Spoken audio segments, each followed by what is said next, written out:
Assalamualaikum semuanya. Apa kabar kalian? Semoga dalam keadaan sehat dan dilancarkan rezekinya oleh Allah. Amin ya robbal alamin. Dikisahkan pada suatu malam di desa tempat Abu Nawas tinggal diadakan acara tahlilan untuk mendoakan salah satu warga yang telah meninggal dunia. Karena dianggap sosok yang cerdas dan dihormati, warga sepakat menunjuk Abu Nawas sebagai imam tahlilan. Abu Nawas yang sebenarnya jarang menghadiri acara seperti itu hanya bisa tersenyum kecut. "Baiklah, kalau kalian percaya padaku, aku akan memimpin acara ini," katanya sambil menggaruk-garuk kepala. Sebelum acara dimulai, Abu Nawas diberi kitab tahlil oleh salah seorang tokoh desa. "Ini kitabnya Abu Nawas. Nanti bacakan secara berurutan ya," kata tokoh desa tersebut. Abu Nawas membuka kitabnya dan mengintip isi di dalamnya.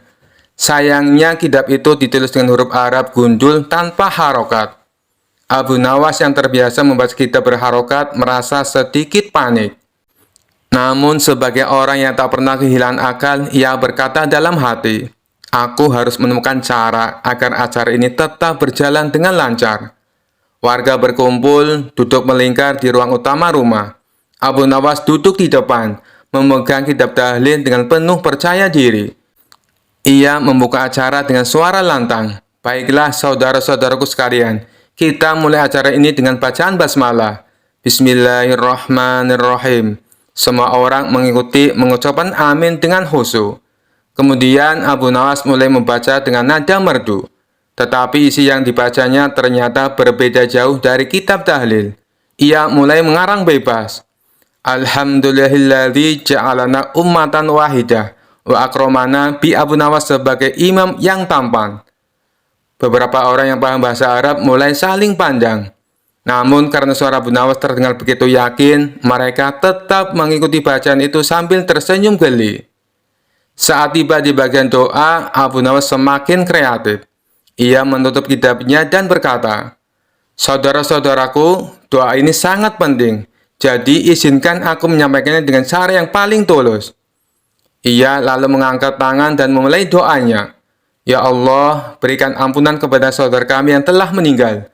Semoga Engkau melapangkan kuburnya, memberi cahaya dan menjauhkannya dari hal-hal yang membuat tidak nyaman, seperti semut merah atau ular berbisa." Semua orang tertawa kecil, tetapi Abu Nawas tetap melanjutkan dengan nada serius. "Ya Allah, semoga Engkau memberkahi makanan yang akan kami nikmati nanti. Jangan biarkan ayam gorengnya terlalu keras atau sambalnya terlalu pedas." Warga yang mendengar mulai tertawa terbahak-bahak. Bahkan beberapa anak kecil yang ikut dalam acara itu tak bisa menahan tawa. Setelah selesai, tokoh desa mendekati Abu Nawas dan berkata, "Abu Nawas, sebenarnya bacaanmu tadi tidak sesuai dengan kitab tahlil, tapi aku harus mengakui, suasana acara ini jadi lebih ringan dan penuh kebahagiaan. Kau memang punya cara unik untuk menghibur kami." Abu Nawas tersenyum sambil berkata, "Tahlil itu intinya adalah doa dan niat yang tulus. Kalau niatku sudah benar, maka Allah pasti mengerti." Sejak saat itu, warga desa tak lagi menunjuk Abu Nawas sebagai imam tahlilan. Kisah selanjutnya. Dikisahkan suatu hari Abu Nawas berjalan sendirian melewati sebuah hutan yang dikenal angker. Hutan itu penuh dengan cerita mistis. Salah satunya adalah tentang keberadaan jin-jin wanita yang suka menggoda manusia. Namun, Abu Nawas yang terkenal cerdik tidak pernah gentar dengan cerita-cerita seperti itu. Setelah berjalan cukup jauh, Abu Nawas merasa lelah dan memutuskan untuk beristirahat di bawah pohon yang besar. Tapi belum sempat ia memejamkan mata, tiba-tiba muncul sekelompok wanita cantik dari balik pepohonan. Wajah mereka sangat menawan, tetapi mata mereka bersinar aneh, seperti bukan manusia biasa. "Selamat datang, wahai Abu Nawas," salah satu wanita itu berkata dengan suara merdu tapi menggoda. Abu Nawas langsung waspada. "Siapa kalian? Dari mana kalian tahu namaku?" Wanita itu tersenyum. "Kami adalah para jin wanita penghuni hutan ini. Kami tahu siapa dirimu. Abu Nawas manusia paling cerdik. Tapi kali ini kecerdikanmu tak akan menolongmu. Kau akan menjadi tamu kami selamanya." Sebelum sempat kabur, Abu Nawas diangkat oleh angin yang berputar, dan dalam sekejap mata ia sudah berada di sebuah istana megah di dalam hutan. Para jin wanita itu mengelilinginya, memberi makanan, minuman, dan hiburan. Salah satu jin wanita mendekatinya dan berkata, "Abu Nawas, kau harus tinggal di sini selamanya. Kami akan memanjakanmu, tapi ada syaratnya." Abu Nawas yang sudah mencium gelagat aneh bertanya, "Apa syaratnya?" "Kau harus menikahi salah satu dari kami," jawab jin itu sambil tersenyum penuh arti. Abu Nawas langsung mengelus jenggotnya sambil berpikir, menikah dengan jin. "Wah, kalau begitu aku harus memikirkan cara untuk keluar dari sini," gumamnya dalam hati. Setelah berpura-pura menikmati jamuan, Abu Nawas mulai melancarkan rencananya. Ia pura-pura setuju. "Baiklah, aku akan menikahi salah satu dari kalian. Tapi sebelum itu, aku ingin menunjukkan kepada kalian sebuah permainan yang hanya bisa dilakukan oleh manusia." Para jin wanita penasaran. "Permainan apa itu?" Abu Nawas mengambil sebuah kantong kecil dari sakunya yang berisi garam. "Ini adalah permainan menghilang. Aku akan menunjukkan cara manusia menghilang dalam sekejap." Para jin wanita saling memandang dengan penuh ketertarikan. "Tunjukkan pada kami, Abu Nawas." Abu Nawas berdiri di tengah ruangan, menaburkan garam di sekelilingnya sambil membaca doa. Dalam waktu singkat, para jin wanita itu mulai merasa pusing dan kehilangan kekuatan mereka. "Apa yang terjadi? Kenapa tubuh kami melemah?" Salah satu jin wanita berteriak. Abu Nawas tersenyum lebar. "Inilah kekuatan manusia yang kalian tidak tahu. Garam ini adalah pelindungku, dan kalian tidak bisa menyentuhku lagi." Dengan cepat, Abu Nawas melarikan diri dari istana itu. Para jin wanita hanya bisa melihatnya pergi tanpa bisa mengejarnya. Sebelum keluar dari hutan, Abu Nawas berhenti sejenak dan berteriak, "Wahai para jin wanita, terima kasih atas jamuannya, tapi aku lebih suka hidup di dunia manusia." Begitu sampai di desa, Abu Nawas menceritakan petualangannya kepada warga, membuat mereka tertawa terbahak-bahak. "Benar-benar Abu Nawas, bahkan para jin pun kalah cerdik darimu," ujar salah seorang warga. Dan sejak saat itu, para jin wanita di hutan tersebut kapok mengganggu manusia, terutama Abu Nawas. Kisah selanjutnya. Suatu malam, Abu Nawas tidur dan pulas setelah seharian bekerja keras memecahkan teka-teki yang diberikan oleh sang raja. Namun di tengah tidurnya, Abu Nawas mengalami mimpi aneh dan luar biasa. Ia bermimpi tentang hari kiamat. Dalam mimpinya, Abu Nawas terbangun di tengah gurun luas. Langit gelap, gemuruh keras terdengar di mana-mana, dan orang-orang berlarian panik. Abu Nawas bingung, ia melihat sekeliling dan bertanya-tanya, "Apa yang terjadi di sini? Mengapa semua orang tampak sangat ketakutan?" Tiba-tiba seorang malaikat besar muncul di hadapannya dengan suara lantang berkata, "Abu Nawas, ini hari kiamat. Semua manusia akan diadili hari ini." Abu Nawas yang biasanya tenang mendadak gemetar. "Apa? Kiamat? Jadi ini akhirnya waktu di mana semua dosa diperhitungkan," katanya dengan suara lirih. Malaikat itu mengangguk. "Benar Abu Nawas, dan sekarang giliranmu untuk diadili," katanya dengan tegas. Abu Nawas langsung pucat. Dalam hatinya, ia tahu bahwa hidupnya penuh dengan akal-akal cerdik dan trik-trik kocak. Dengan penuh rasa takut, ia berbisik, "Aduh, bagaimana ini? Apa aku bisa lolos dari pengadilan ini?"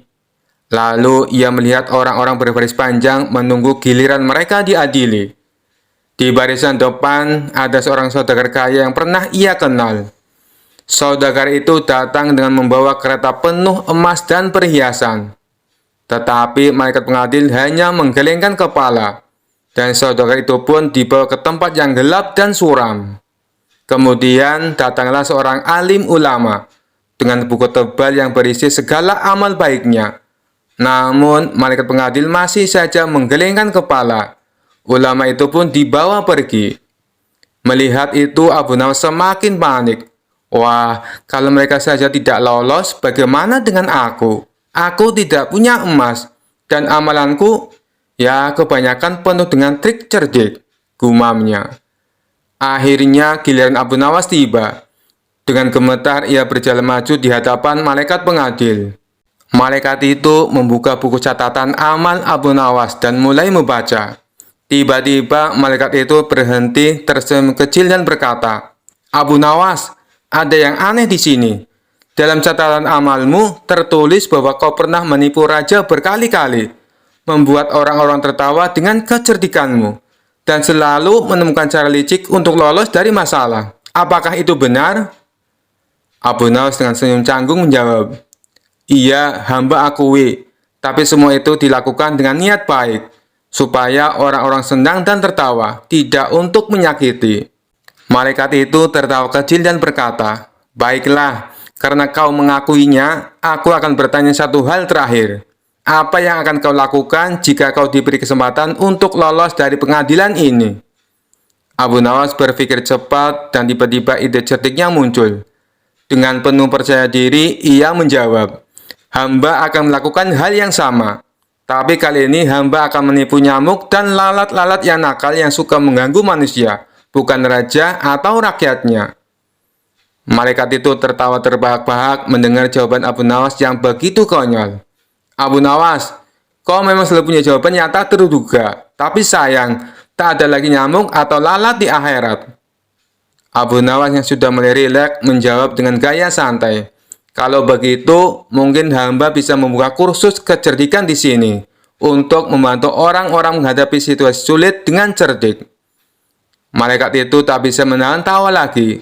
"Abu Nawas, meskipun ini hari pengadilan, kau berhasil membuat kami tertawa. Kau memang licik, tapi niatmu baik.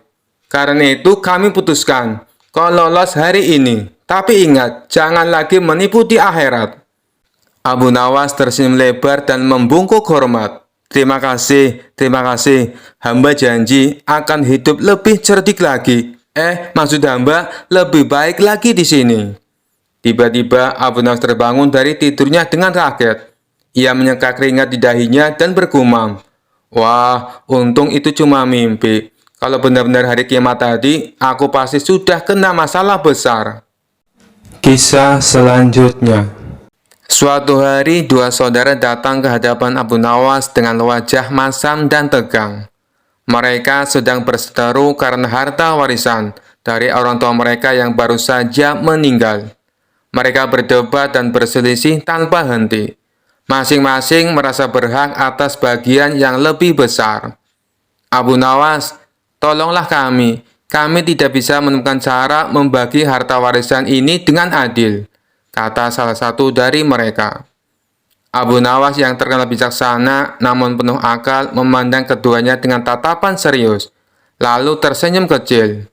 "Baiklah, aku akan membantumu membagi harta warisan ini secara adil, tapi aku punya satu syarat." Kedua saudari itu mengangguk serempak. "Apa syaratnya, Abu Nawas?" "Kami akan menurut," jawab mereka. "Syaratnya," kata Abu Nawas sambil menahan tawa dalam hati, "kalian harus menjalankan metode pembagian yang kuciptakan sendiri. Jika setuju, kalian tidak boleh mengeluh atau menolak." Keduanya langsung setuju karena yakin Abu Nawas pasti akan bersikap adil. Tanpa menunda waktu, Abu Nawas meminta mereka membawa semua barang warisan ke tengah-tengah ruang sidang kecil yang ia buat di rumahnya. Di sana ada sebidang tanah, seekor kambing, dan sepeti penuh koin emas. Abu Nawas menatap harta tersebut dengan pandangan yang penuh perhatian, lalu berkata, "Baik, mari kita mulai. Akan kubagi semuanya secara tepat dan adil." Kemudian ia menunjuk salah satu saudara dan berkata, "Kau yang tertua, akan kuberikan bagian tanah ini. Kau bisa menggarap tanah tersebut untuk kebutuhanmu." Lalu ia menunjuk saudara yang lain, "Kau yang lebih muda, kau mendapatkan kambing ini. Kau bisa memelihara dan merawatnya, lalu mengambil keuntungan dari susu dan hasilnya." Namun kedua saudara itu tidak puas. Si sulung memprotes, "Abu Nawas, tanah ini kering. Bagaimana aku bisa mendapatkan keuntungan dari ini? Adikku dapat kambing yang bisa menghasilkan setiap hari." Dan si bungsu tak kalah kesalnya, "Bagaimana bisa aku hanya mendapatkan seekor kambing? Tanah itu lebih berharga dari kambing ini." Abu Nawas tersenyum mendengar keluhan mereka. Oh, jadi kalian tidak puas dengan bagian masing-masing. Mereka mengangguk. Lalu Abu Nawas mengeluarkan ide cerdasnya. Kalau begitu, kita ubah pembagiannya. Yang tertua akan mendapatkan kambing, sedangkan yang muda akan mendapatkan tanah, katanya. Tapi seperti yang Abu Nawas duga, mereka kembali tidak puas dan mulai berdebat lagi. Si sulung merasa kambing tak cukup bernilai, dan si bungsu merasa tanahnya terlalu kering. Mereka mulai saling menyalahkan dan hampir bertengkar. Abu Nawas lalu berkata dengan suara lantang, "Sudah cukup. Karena kalian tidak bisa menerima pembagian apapun dengan ikhlas, aku akan memberikan solusi terakhir. Akan kubagi semua harta ini dengan adil. Aku akan mengambil semuanya." Kedua saudara itu terkejut. "Apa maksudmu, Abu Nawas?" tanya mereka bingung. "Begini," kata Abu Nawas, "daripada kalian terus berkelahi dan tak bisa menerima bagian masing-masing, lebih baik aku saja yang menyimpan harta ini.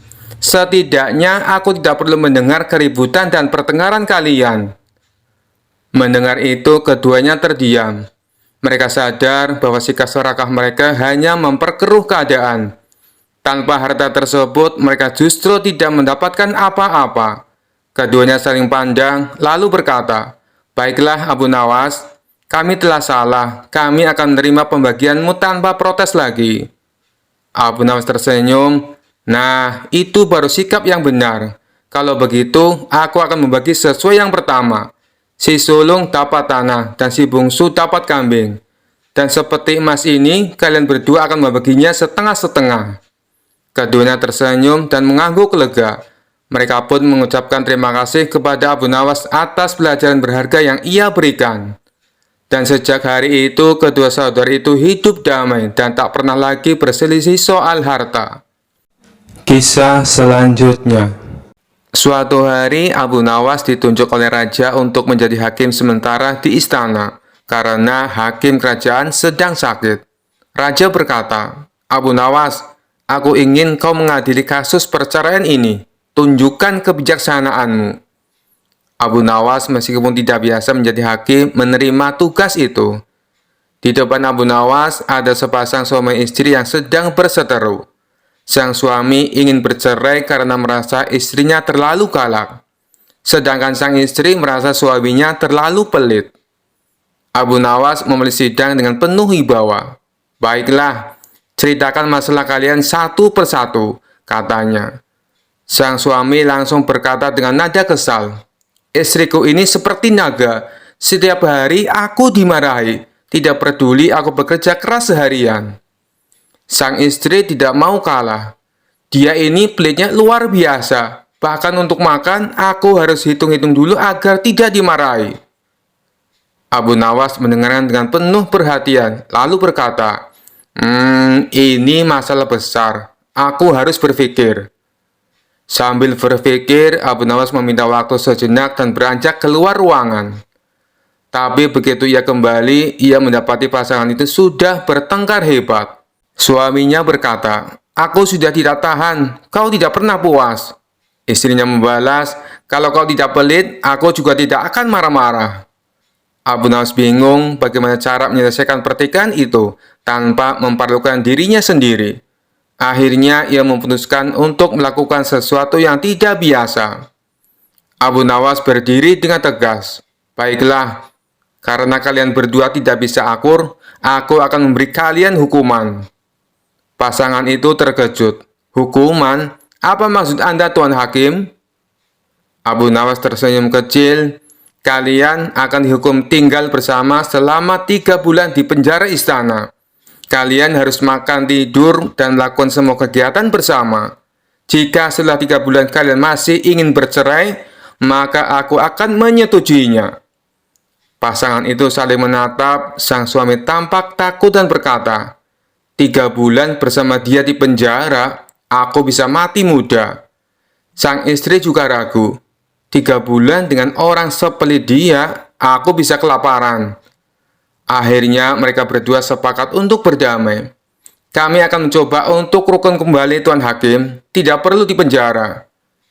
Abu Nawas tersenyum lebar. "Bagus, itu keputusan bijak. Ingat, Lebih baik hidup rukun daripada saling menyalahkan.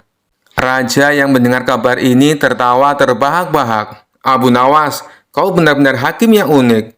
Kau hampir dipermalukan, tapi akhirnya justru berhasil menyelesaikan masalah. Abu Nawas dengan rendah hati menjawab, Baginda, menjadi hakim bukan hanya soal keadilan, tapi juga soal kebijaksanaan dan sedikit akal-akalan. Kisah selanjutnya. Suatu hari Abu Nawas mendengar kabar bahwa ada 4 kiai alim yang sangat terkenal akan kepandaian dan kealimannya sedang berkumpul di sebuah masjid. Dengan rasa penasaran yang besar, Abu Nawas pun pergi ke masjid tersebut. Sesampainya di sana, ia melihat keempat kiai tersebut sedang duduk bersila di tengah-tengah majlis taklim. Tanpa ragu, Abu Nawas langsung menghampiri mereka dan meminta izin untuk mengajukan pertanyaan. Wahai para kiai yang mulia, sapa Abu Nawas dengan hormat. Izinkan saya mengajukan sebuah pertanyaan yang telah lama mengganjal hati saya. Keempat kiai pun mengangguk, mengizinkan Abu Nawas untuk bertanya. Begini para kiai, lanjut Abu Nawas. Saya pernah mendengar bahwa seekor kucing dapat melahirkan anak kucing yang berjumlah ganjil. Misalnya 3 atau 5 ekor. Namun saya juga pernah mendengar bahwa seekor kucing tidak mungkin melahirkan anak kucing yang berjumlah genap, seperti 4 atau 6 ekor. Mengapa demikian? Keempat kiai saling berpandangan, tampak berpikir keras untuk menjawab pertanyaan Abu Nawas yang terkesan aneh tersebut. Mereka berusaha mencari dalil dan hujah yang tepat untuk menjelaskan fenomena tersebut. Setelah beberapa saat, salah seorang kiai akhirnya menjawab, Wahai Abu Nawas, pertanyaanmu sangat menarik. Menurutku, hal itu terjadi karena kehendak Allah. Kita sebagai manusia tidaklah mampu memahami segala rahasia alam semesta. Kiai yang lain menambahkan, benar sekali. Mungkin ada saja hikmah di balik fenomena tersebut yang tidak kita ketahui. Abu Nawas tersenyum mendengar jawaban mereka. Wahai para kiai, katanya lagi, jika demikian, bagaimana dengan seekor kucing yang melahirkan anak kucing berjumlah 2 ekor? Apakah itu termasuk ganjil atau genap? Keempat kiai terdiam sejenak, kemudian saling melirik satu sama lain. Mereka semakin bingung dengan pertanyaan Abu Nawas yang semakin membingungkan. Melihat ekspresi bingung para kiai, Abu Nawas pun tertawa terbahak-bahak. Wahai para kiai, katanya sambil terpingkal-pingkal, kalian terlalu serius memikirkan pertanyaan saya. Saya hanya ingin mengingatkan bahwa terkadang kita terlalu sibuk mencari jawaban untuk hal-hal yang sebenarnya tidak terlalu penting. Lebih baik kita fokus pada hal-hal yang lebih bermanfaat, seperti meningkatkan keimanan dan ketakwaan kita kepada Allah. Mendengar jawaban Abu Nawas, keempat kiai pun ikut tertawa. Mereka menyadari bahwa mereka telah terjebak dalam permainan kata-kata Abu Nawas. Kisah selanjutnya. Suatu hari, raja yang terkenal sering memberi perintah aneh-aneh memanggil Abu Nawas ke istana. Dengan senyum penuh tipu muslihat, raja berkata, Abu Nawas, aku punya tugas penting untukmu. Abu Nawas bertanya dengan hati-hati, tugas apa tuanku? Raja mengangkat tangan dan berkata dengan nada serius, aku ingin kau menangkap petir saat hujan turun. Aku ingin melihat kekuatanmu yang legendaris. Abu Nawas terperangah, tapi ia segera menyadari bahwa ini adalah salah satu ujian dari raja yang ingin mengerjainya. Sambil berpikir cepat, ia tersenyum licik dan berkata, baik tuanku, hamba siap melaksanakan perintah ini, tapi ada satu hal yang hamba butuhkan. Raja penasaran, apa yang kau butuhkan Abu Nawas? Dengan tenang, Abu Nawas menjawab, hamba butuh seember besar rantai emas dari istana, karena petir hanya bisa ditangkap dengan rantai emas, dan hamba butuh pasukan istana yang akan membantu menahan rantai emas tersebut saat petir datang. Raja terkejut mendengar permintaan itu. Mengapa kau butuh rantai emas dan pasukan? Tanyanya. Abu Nawas dengan cerdas menjawab, Petir itu sangat kuat, tuanku. Kalau aku menangkapnya sendiri tanpa rantai emas dan bantuan pasukan, pasti aku akan terbakar oleh kekuatan petir. Tapi kalau ada rantai emas dan pasukan, maka petir akan tertarik ke rantai itu dan bisa ditangkap dengan aman.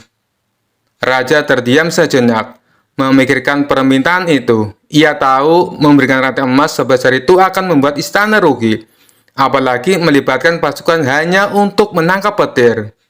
Tapi ia juga tidak mau kalah dalam permainan ini. Setelah beberapa saat, Raja akhirnya berkata, "Baiklah, Abu Nawas, aku setuju memberikan rantai emas dan pasukan. Tapi ingat, jika kau gagal menangkap petir, kau akan dihukum." Abu Nawas tersenyum lebar, tahu bahwa rencananya berjalan dengan baik. "Hamba siap, tuanku," jawabnya dengan percaya diri. Beberapa hari kemudian, hujan deras turun di kota, dan petir menyambar-nyambar di langit. Abu Nawas bersama pasukan istana berbaris di lapangan, membawa rantai emas besar yang dijanjikan raja. Saat petir menyambar dengan keras, Abu Nawas berpura-pura berteriak kepada pasukannya, "Siap semuanya, pegang erat rantainya, petir itu akan datang." Tiba-tiba kilat menyambar dari kejauhan, dan Abu Nawas melihat kesempatan untuk menjalankan triknya. Ia dengan cepat berteriak, "Awas, petir itu terlalu kuat. Jangan lepaskan rantainya, atau kita semua akan celaka." Para pasukan yang ketakutan segera melepaskan rantai emas dan lari ketakutan. Sementara Abu Nawas berpura-pura mengejar petir yang tidak pernah bisa ditangkap. Saat kembali ke istana, Raja bertanya dengan penuh harap, "Abu Nawas, apakah kau berhasil menangkap petir?" Dengan wajah pura-pura penuh penyesalan, Abu Nawas menjawab, "Maaf, tuanku, hamba hampir menangkap petir, tetapi pasukan yang memegang rantai ketakutan dan melepaskannya. Akhirnya petir pun kabur." Raja menghela napas, tapi tahu bahwa Abu Nawas lagi-lagi berhasil lolos dari perintah mustahilnya. Ia tak bisa menghukum Abu Nawas karena semuanya berjalan sesuai rencana, meski tentu saja tak ada petir yang bisa tertangkap. Dengan tertawa kecil, Raja berkata, "Baiklah, Abu Nawas, kali ini aku biarkan kau lolos. Tapi ingat, lain kali kau harus benar-benar menangkapnya." Abu Nawas tersenyum penuh kemenangan dan menjawab, "Tentu, tuanku, lain kali hamba pasti lebih siap." Kisah selanjutnya. Pada suatu hari, Abu Nawas sedang berjalan-jalan di pasar. Tiba-tiba, ia melihat seorang saudagar kaya yang terkenal serakah dan suka memanfaatkan orang lain untuk mengumpulkan harta. Saudagar itu melihat Abu Nawas dan menyapanya dengan nada meremehkan. "Hai Abu Nawas, ku dengar kau selalu punya cara untuk mendapatkan uang. Apa kau punya trik baru untuk membuatku lebih kaya?" ejek saudagar itu. Abu Nawas tersenyum licik dan berkata, "Tentu tuan saudagar, bagaimana kalau aku menjual sebuah bangunan yang sangat besar dan mewah padamu? Bahkan tempat ini tak ternilai harganya." Mendengar kata-kata Abu Nawas, saudagar itu langsung tertarik. "Apa? Bangunan mewah? Di mana itu? Cepat katakan. Aku akan membelinya jika benar-benar berharga," katanya dengan mata berbinar. Abu Nawas mengangguk dan berkata, "Baiklah, ikuti aku ke pusat kota. Bangunan itu terletak di sana dan semua orang mengaguminya." Abu Nawas lalu membawa saudagar itu ke masjid besar yang terletak di tengah kota. Ketika tiba di depan masjid, Abu Nawas berkata, "Nah, inilah bangunannya. Masjid ini besar dan kokoh, selalu ramai dikunjungi orang setiap hari. Jika kau membelinya, maka semua orang akan menghormatimu." Saudagar itu melihat bangunan masjid dengan penuh kagum. Benar juga, masjid ini memang terlihat megah dan banyak orang datang ke sini. "Kalau aku memiliki masjid ini, aku semakin disegani," katanya sambil menggosok-gosok tangannya penuh antusias. Abu Nawas lalu menawarkan harga yang sangat tinggi. "Baiklah, masjid ini kuberikan padamu dengan harga 100 keping emas," katanya dengan senyum lebar. Tanpa pikir panjang, saudagar itu setuju dan membayar Abu Nawas. Setelah menerima uangnya, Abu Nawas bergegas pergi sambil menahan tawa. Keesokan harinya, saudagar itu kembali ke masjid dengan sombong, berpikir akan menagih sewa dari orang-orang yang datang. Namun ketika ia tiba di sana, orang-orang di masjid mulai berteriak marah. "Apa maksudmu mengaku-ngaku masjid ini milikmu? Ini rumah ibadah, bukan properti pribadi." Saudagar itu kebingungan, ia pun berlari mencari Abu Nawas untuk meminta penjelasan. Saat menemukannya, ia langsung marah. "Abu Nawas, kau menipuku. Kau jual masjid padaku padahal itu milik umum." Dengan tenang, Abu Nawas menjawab, "Tuan saudagar, kau yang terlalu serakah. Bukankah sudah kukatakan, ini tempat yang tak ternilai harganya dan dihormati semua orang. Namun niatmu hanyalah untuk pamer kekayaan. Lagi pula, masjid ini memang tidak bisa dijual. Kau yang salah mengartikan ucapanku." Mendengar itu, saudagar itu hanya bisa terdiam dan sadar bahwa keserakahannya telah mempermalukannya. Orang-orang di sekitar tertawa terbahak-bahak melihat kecerdikan Abu Nawas dan keserakahan saudagar yang akhirnya menerima pelajaran berharga dari kelicikan Abu Nawas. Kisah selanjutnya. Pada suatu hari, Abu Nawas sedang berjalan sendirian di tengah malam yang sunyi. Saat itu, ia merasa ada sesuatu yang aneh mengikuti langkahnya. Ketika menoleh ke belakang, ternyata ada sosok menyeramkan, yaitu setan yang mengintainya dari jauh. Namun, Abu Nawas yang terkenal cerdik tidak merasa takut. Ia malah merasa ini kesempatan yang baik untuk mengerjai setan itu. Setan yang merasa Abu Nawas adalah manusia yang terkenal licik dan pintar ingin menguji kecerdikannya. Dengan tawa seram, ia mendekati Abu Nawas dan berkata, "Abu Nawas, aku tahu kau pintar, tapi kali ini kau tak akan bisa lolos dari jebakanku. Aku akan membuatmu menderita." Abu Nawas tanpa gentar sedikit pun menyambut tantangan itu dengan tenang. "Wahai setan, kenapa kau ingin membuatku menderita? Bukankah hidupku sudah cukup rumit tanpa gangguanmu? Tapi kalau kau ingin mencobanya, mari kita lihat siapa yang lebih licik di antara kita." Setan tertawa jahat. "Kau memang pintar bicara, Abu Nawas, tapi aku punya rencana jahat yang pasti membuatmu takut dan lari ketakutan." Abu Nawas pura-pura tertarik dan mendekati setan itu. "Oh, begitu. Rencana macam apa yang kau maksud?" Setan berkata dengan nada mengancam. "Aku akan memberimu mimpi buruk setiap malam. Kau akan tidur dengan rasa takut dan bangun dan ketakutan yang tak berujung." Namun bukannya takut, Abu Nawas justru tertawa terbahak-bahak. "Wahai setan, kau sungguh tak tahu apa-apa tentangku. Kau bikin aku takut dengan mimpi buruk? Padahal kau tahu tidak, ada mimpi buruk yang lebih buruk daripada yang bisa kau buat." Setan terdiam bingung. "Maksudmu apa, Abu Nawas? Aku adalah setan. Tidak ada mimpi yang lebih buruk dari yang bisa kubuat." Abu Nawas mendekat dan berbisik dengan nada serius. "Aku tahu mimpi yang jauh lebih buruk dari semua mimpimu. Bayangkan jika setiap malam kau bermimpi tentang istri-istriku datang menagih hutang, meminta uang belanja, dan menyuruhmu mencuci piring sampai pagi. Itu adalah mimpi buruk yang tak tertahankan." Setan yang mendengar itu langsung gemetar. Ia membayangkan dirinya dicerca oleh istri-istri Abu Nawas yang galak, meminta ini itu dan ngomel sepanjang malam. Setan tak pernah membayangkan ada mimpi yang lebih mengerikan daripada yang bisa ia buat. "Wah, itu mengerikan," seru setan sambil mundur perlahan, mulai merasa kapok. Abu Nawas tidak berhenti sampai di situ. Ia berkata lagi dengan nada menggoda, "Dan kau tahu, jika kau berani menggangguku lagi, aku akan membuatmu bermimpi menjadi suamiku. Kau akan dituntut ini itu setiap hari. Tidak hanya mimpi buruk, tapi kehidupan nyata yang penuh penderitaan." Setan semakin ketakutan. "Tidak, tidak, cukup. Aku tidak ingin berurusan denganmu lagi, Abu Nawas. Kau terlalu licik dan menyeramkan bagi setan sepertiku." Setan itu pun lari terbirit-birit, meninggalkan Abu Nawas sendirian di malam hari.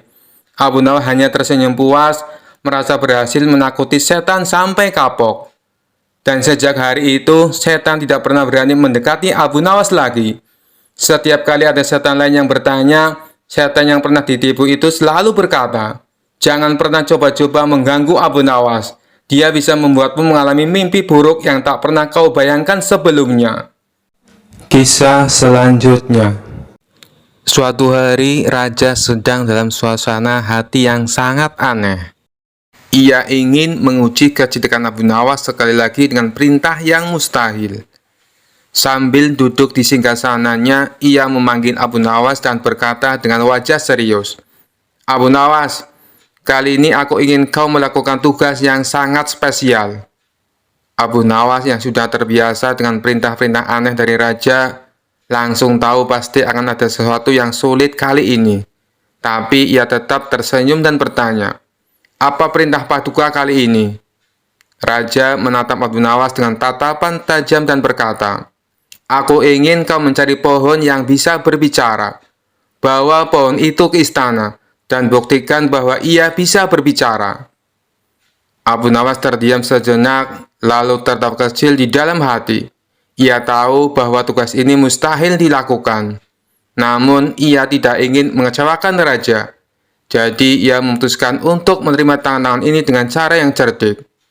"Baiklah, Paduka," kata Abu Nawas sambil tersenyum. "Berikan aku waktu seminggu, dan aku akan mencari pohon yang bisa berbicara." Raja mengangguk setuju, meski dalam hati merasa yakin Abu Nawas tidak akan bisa menyelesaikan tugas ini. Selama seminggu, Abu Nawas berpikir keras mencari cara untuk menyelesaikan tugas tersebut. Ia berjalan-jalan di sekitar hutan, mengamati pohon-pohon, dan akhirnya mendapatkan ide cemerlang. Setelah seminggu, Abu Nawas kembali ke istana dengan wajah penuh percaya diri. Raja yang penasaran langsung bertanya, "Bagaimana, Abu Nawas? Apakah kau menemukan pohon yang bisa berbicara?" Abu Nawas tersenyum dan menjawab, "Tentu saja, Paduka. Pohon itu ada di hutan dekat desa. Saya sudah berbicara dengannya, dan ia setuju untuk menjawab pertanyaan Paduka. Tapi pohon itu punya syarat." Raja tercengang dan bertanya, "Syarat? Apa syaratnya?" Abu Nawas menjelaskan, "Pohon itu tidak mau diganggu oleh banyak orang. Ia ingin Paduka datang sendirian tanpa ada pengawal. Hanya dengan begitu, ia akan berbicara." Raja yang penasaran dengan keajaiban ini segera setuju. "Baik, aku akan pergi sendirian. Tunjukkan di mana pohon itu berada." Abu Nawas lalu membawa raja ke hutan, menuju sebuah pohon besar yang sangat tua. Pohon itu tampak kokoh dengan akar yang besar menjalar di sekelilingnya. Setelah sampai di depan pohon, Abu Nawas berkata, "Inilah pohon yang bisa bicara, Paduka. Silakan berbicara padanya, dan ia akan menjawab." Raja yang penasaran mendekati pohon itu dan mulai bertanya, "Wahai pohon, benarkah kau bisa berbicara?" Tentu saja pohon itu diam saja, tidak ada suara apapun. Raja mulai bingung, lalu menoleh ke Abu Nawas dan bertanya, "Mengapa pohon ini tidak berbicara?" Abu Nawas yang sudah siap dengan jawabannya tersenyum lebar dan menjawab, "Paduka, pohon ini sudah berbicara. Namun ia berbicara dengan caranya sendiri, bukan dengan kata-kata." Raja semakin bingung. "Apa maksudmu, Abu Nawas?" Abu Nawas lalu menjelaskan, "Paduka, setiap pohon berbicara melalui gerakannya. Daunnya yang melambai ditiup angin, cabangnya yang bergoyang ketika disentuh, itu semua adalah bahasa mereka. Pohon ini tadi sudah menyapa Paduka dengan anggukan dahan dan hembusan angin. Bukankah itu tanda ia merespon kehadiran Paduka?" Raja berpikir sejenak, lalu melihat ke arah pohon yang memang melambai sedikit karena angin. Meskipun Raja tahu bahwa pohon tidak berbicara seperti manusia, ia tidak bisa menyangkal kecerdikan Abu Nawas. "Abu Nawas, kau memang luar biasa," kata Raja sambil tertawa. "Aku tidak menyangka kau bisa menemukan jawaban untuk tugas ini. Pohon ini memang tidak berbicara seperti manusia, tapi aku harus mengakui, kau benar, setiap makhluk punya cara sendiri untuk berbicara." Abu Nawas membungkuk hormat dan berkata, "Terima kasih, Paduka. Pohon ini memang luar biasa, seperti halnya setiap ciptaan di alam. Mereka semua berbicara, hanya saja kita yang harus mendengarkan dengan cara yang berbeda." Raja puas dengan jawaban itu, dan sejak itu ia tidak pernah lagi meragukan kecerdikan Abu Nawas. Meskipun perintah-perintah ia berikan selalu di luar akal sehat, Dan tentu saja orang-orang di istana kembali tertawa karena Abu Nawas lagi-lagi berhasil mengatasi tantangan yang mustahil dengan cara yang kocak dan cerdas. Kisah selanjutnya. Pada suatu hari, Raja Harun al-Rasyid memanggil Abu Nawas ke istana. Wajah sang raja tampak serius, tidak seperti biasanya. Abu Nawas yang selalu cerdik sudah merasa ada sesuatu yang tidak beres. "Abu Nawas," kata raja dengan nada berat, "ada masalah besar. Raja Jin dari Irak telah menantangku untuk sebuah pertarungan. Jika aku tidak mengirimkan seseorang petarung yang hebat, dia akan menghancurkan kerajaanku." Abu Nawas terkejut. "Raja Jin? Astagfirullahaladzim. Kenapa tuanku tidak mengirim pasukan saja?" Raja Harun al-Rasyid tersenyum tipis. "Jin berbeda dengan manusia. Hanya seseorang yang memiliki kecerdikan luar biasa yang bisa mengalahkan mereka. Jadi, aku memilihmu, Abu Nawas." Abu Nawas langsung merasa was-was. Menghadapi jin saja sudah menakutkan, apalagi raja mereka. Tapi karena perintah sang raja, Abu Nawas tidak bisa menolak. Dengan berat hati, ia menerima tantangan tersebut. Beberapa hari kemudian, Abu Nawas dibawa ke padang pasir di perbatasan Irak, tempat di mana Raja Jin menunggu. Begitu Abu Nawas tiba, angin kencang berhembus dan langit menjadi gelap. Di depan Abu Nawas muncul sosok raksasa setinggi pohon kelapa, bersisik dan bercahaya merah menyala. Dialah Raja Jin Irak. "Siapa kau, manusia kecil? Apakah kau yang diutus Raja Harun al-Rasyid untuk melawanku?" Suara Raja Jin menggema seperti guntur di langit. Abu Nawas masih takut mencoba tetap tenang. "Betul, aku yang dikirim. Tapi kita tak perlu bertarung dengan kekerasan. Aku menawarkan permainan yang lebih seru." Raja Jin tampak penasaran. "Permainan? Apa yang bisa kau tawarkan, manusia lemah?" Dengan cepat Abu Nawas berkata, "Kita bertarung menggunakan kecerdikan. Siapa yang bisa mengalahkan akal orang lain, dia yang menang. Bagaimana? Berani?" Raja Jin tertawa keras. "Aku suka tantangan. Katakan, apa yang harus kita lakukan?" Abu Nawas memikirkan cara paling aman untuk mengalahkan Raja Jin. "Baiklah, begini permainannya. Kau harus berubah menjadi apapun yang kuminta. Dan aku juga akan berubah sesuai permintaanmu.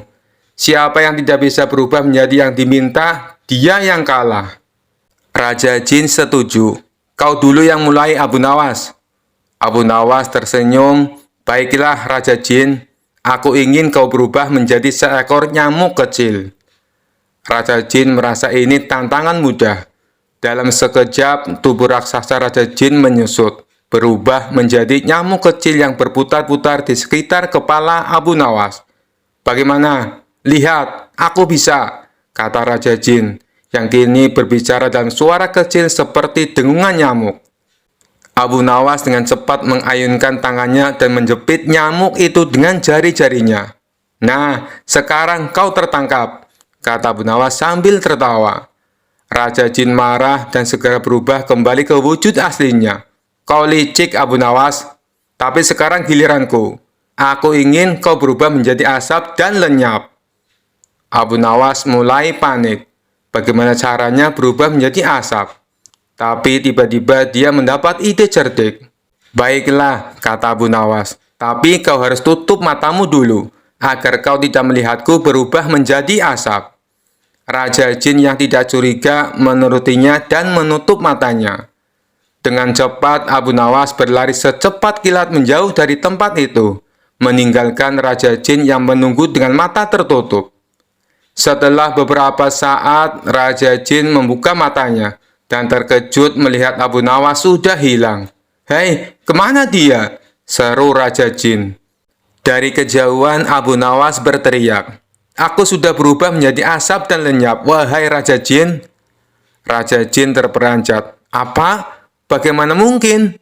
Kau benar-benar cerdik, Abu Nawas. Aku mengakui kekalahanku." Akhirnya Raja Jin mundur dan tidak pernah lagi menantang Raja Harun al-Rasyid. Sementara itu, Abu Nawas kembali ke istana dengan kemenangan yang gemilang, bukan dengan kekuatan, tapi dengan kecerdikannya yang luar biasa. Kisah selanjutnya. Suatu hari, raja mengadakan pertemuan besar di istana, di mana hadir seorang ateis terkenal yang selalu meragukan keberadaan Tuhan. Orang itu sangat pandai berbicara dan berdebat, selalu mempertanyakan segala sesuatu dengan logika yang tajam, terutama tentang penciptaan alam semesta. Di hadapan raja dan para tamu, si ateis mulai melontarkan pertanyaannya yang selalu ia andalkan. Jika Tuhan benar-benar ada, mengapa aku tidak bisa melihatnya? Bagaimana alam semesta ini diciptakan? Bukankah segala sesuatu harus bisa dijelaskan dengan akal? Raja yang mulai kesal mendengar ocehan ateis itu akhirnya memanggil Abu Nawas untuk menjawab pertanyaan yang tampak rumit tersebut. Abu Nawas, aku ingin kau membantu menjawab pertanyaan si ateis ini. Bisakah kau menjelaskan dengan caramu yang cerdas? Abu Nawas dengan gaya santainya tersenyum dan berkata, Tuanku, hamba akan mencoba, tapi hamba butuh segelas air susu untuk membantuku menjawab pertanyaan ini. Raja mengangguk dan tak lama kemudian, seorang pelayan membawa segelas air susu. Abu Nawas menerima gelas itu, lalu menoleh ke arah si ateis. Saudaraku yang ateis, kata Abu Nawas sambil mengangkat gelas susu itu, katakan padaku, dari mana asal susu ini? Si ateis menjawab dengan mudah, susu berasal dari sapi, tentu saja. Sapi yang makan rumput dan dari proses pencernaan yang rumit menghasilkan susu. Abu Nawas tersenyum lalu bertanya lagi, baik, kau benar. Tapi apakah kau bisa menjelaskan mengapa susu yang keluar dari sapi ini berwarna putih, padahal yang dimakannya rumput hijau? Si ateis terkejut, tidak siap dengan pertanyaan seperti itu. Ia berpikir sejenak dan berkata, itu proses biologi. Ada reaksi kimia di dalam tubuh sapi yang mengubah rumput menjadi susu. Abu Nawas tersenyum lagi, lalu mengajukan pertanyaan terakhir.